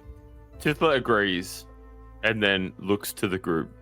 Tithla has no gold. Tithla has 0 gold. Yeah, that sounds good. Who's got the... You know what? We can do 5. Yeah, just That's okay. 4 gold's Who's gonna gone. cover drop that? down 4 gold. Nice, thank you, Tom. Yeah, drop down 4 gold. You've got rubes for the night, and for the next couple of nights if you need as well, and food and drink as well. Grab a chair. All those want to see it as well. You're interested. You're welcome. All right. Well, if you can sit in front of me, maybe have that spear by your side as well. Actually, that's probably quite relevant. So what I need you to do is to tell me high or low. Hi. I grab the top half of the deck. Left or right? Right. I split it in half again. This side that goes right. Okay, well, I'm gonna lay these ones out in front of you, and you need to just have a look at these ones and just grab the one that you think is whatever you feel. Yeah, Tithla? What? No, I just want to interject. Classic, like, magician force. Top or bottom? Top. Oh, well, you want to get rid of the top? Or you choose the top? Depends on which one I want. Left or right? You want to get rid of the left one? You want to pick the left one? Whatever I want. You're forcing this card. This is a sham. This is a sham. Sorry, which magician burnt you, Jacob? Sham. You can see him at Penn and Teller shows being like, no! I was at Penn and Teller on the weekend. Oh, That was great. wow. yeah, I heard that was good actually. Fucking Yeah, called it. yeah, Nah, Penn and you were Teller, they're correct. great. They were. They're the best. So, You need to just, I think, take a moment to think about just align to your your special anatomy here and your newly acquired spear, and just think about the time you had in that ocean, in that storm. I think just really resonate on those ones, and then pick a card. I picked the middle one. Matt, as you look at the Roll20 screen, you'll notice in the bottom right-hand corner there is now a deck of cards that has appeared. There is indeed. If you hover over it, can you see a button that says deal? There is a button that says draw. Yeah. Yeah, can you draw a card for us? Draw one card. Yes, please. Beautiful. And you should be able to place it on the... Oh, yeah, I think you've drawn it. I'm going to drag it onto the map and we'll see it dealt out. You ready? Beautiful. The Paladin. Two of Swords. That's cool. Oh, I love how we've been able to have these actually be kind of like a bit spookily accurate when we need them to be. Jonor, as Blood places his hand on the card, you quickly move the rest away, doing a bit of showmanship. Like you've got an audience right here. There's a few other people still left in the Blue Water Inn, a few of the townsfolk of Vallaki still looking around too, and you've got an opportunity to kind of have a bit of fun here. So as Blood pushes the other cards away, you very slowly reach over and then quickly flip the card over, revealing a figure dressed in beautifully resplendent armor, holding a shield and a sword, gazing not towards the viewer but off somewhere, their gaze looking over towards the side. Blood has drawn the card the right way up, and as you gaze upon its surface, you know that this card denotes a figure, a holy warrior. In this instance, it could be, as you sort of reflect upon the relationship with Meloran, this could be a sign of him, a confirmation that he is a chosen warrior of Meloran, fit to wield her power, to be her sword and her shield in the physical realm. Could also be a call to action for Blood. Something he needs to rise to, goals, aspirations, a post that he needs to become worthy for. To be that protector, to be more of a noble figure. Or maybe it's a promise of the reward for Blood. He mentioned about being exiled, I believe. Blood kind of mentioned that his tribe were not quite as in good standing with the Meloran Orcs. Maybe this is the reward for following the path he's on. That redemption. I think, rather than attempting to, I'm just going to share. Yeah, you all just of share. it That's fine. for- That's fine. Yeah. That's fine. That's absolutely fine. I can't do that job. You can, mate. That's okay. It's absolutely fine. I have considered just like as a bit of a side hustle, should I start doing fortune telling at markets and just do like D&D style fortune telling? I'd be like, yeah, so this is it's this 3 of beholder eyes. I mean, First eye is the petrifying gaze. That's something coming up, something stressful that's going to freeze you in your tracks. Like really try and like see how much I can get away with on it. You can do that. It'd be fun. Yeah. Is this good card? Then? Does this beat Jack? Sorry. I think it's up to you. I think it's up to you, Blood. You know, this is your path to chart. Path to chart. Like water not explored. You know, in the spear, you know, you rejected the call to ruthlessness and since replaced it with control. So, you know, thematically, I think it's actually well on point. Okay, good thing. Blood feels good. Yes, this is right. Now, before we send you all off to bed, is there anything else that you would do, say, any conversation you would have before we do a bit of a time skip and let you have a long rest? Yes, please. Yes, Axel. I know mechanically it's not going to do anything particularly interesting, but I think given my experience, I'd like to use a bonus action to use my feature, Know Your Enemy, and I would like to discern any immunities, resistances, or vulnerabilities within Jonor. Well, for Tithla, it's abandonment. As you look over Jonor does seem to be strangely resistant to, I believe, radiant and necrotic energy. Is that correct, Jonor? That's the one. Yeah. Apart from that, no other specific resistances or vulnerabilities. Resistance to necrotic and radiant energy. There's definitely a sense, Axel, as you look over and study Jonor. Now the question is this more of a magical effect or is this more of an experience, years lived on the front lines? You're kind of like gauging this person's... It's a sizing them up. It's like a paying attention to what they've been doing over the last 10 minutes, how they move, how they think, how they act. I mean, Jonor came right out and told you he was an Aasimar. That's pretty helpful information. Yeah. I mean, you've encountered Aasimar before. You don't feel anything either way. You know that Aasimar are people who are born with a bit of celestial blood. How that happens, it's not really fully understood. Some people claim to be the descendants of gods or messengers of the gods. Some people claim it's a blessing of the gods that makes them, that gives them this spark of divine power. You don't really know, you don't really care, but you do know that those bastards are pretty hard to kill and can summon forth wings when they need and fly around and be a bit of a pain. But yeah, in this instance, you would also be aware that there's a bit of resistance there to the duality of good and evil as well, that resistance to necrotic and radiant energy. Fantastic, thank you. Perfect. With that, as you... Tom? Look, at some point, I do want a 5th level just acquired legend lore, and given what we've just figured out about the one who leads the land, and I think yesterday we discovered he's got the dark power, was what he and his brother were basically. Yeah, so that's very much on his mind, but I'm also aware we're already 20 minutes over time. I'll save that for the beginning of the next session. That's a very important one. Are you doing this with people or by yourself, Jonor? I don't really know these two, honestly, so I was going to do that if by myself or with the other core party members, then with them. The rooms are two twin shares, so it'll be at least one other person. So let's save that for next session. That'll be really fun. Sure. Thank you so much for joining us, everybody. That is all we have time for tonight. We will be back again, not next week, I'm sorry, but the week after. We will be back the week after with more Curse of Strahd. No D&D next week, no Avatar Legends. I'm away for a work conference in Singapore. Sorry again.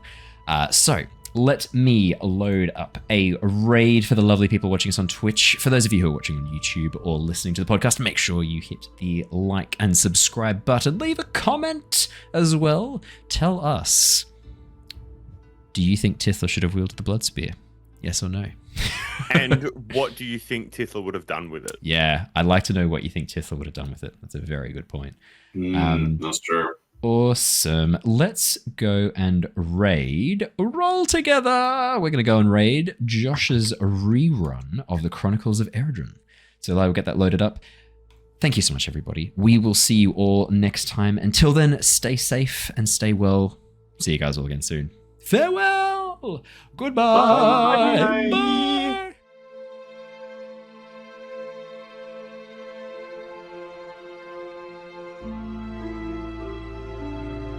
Bye.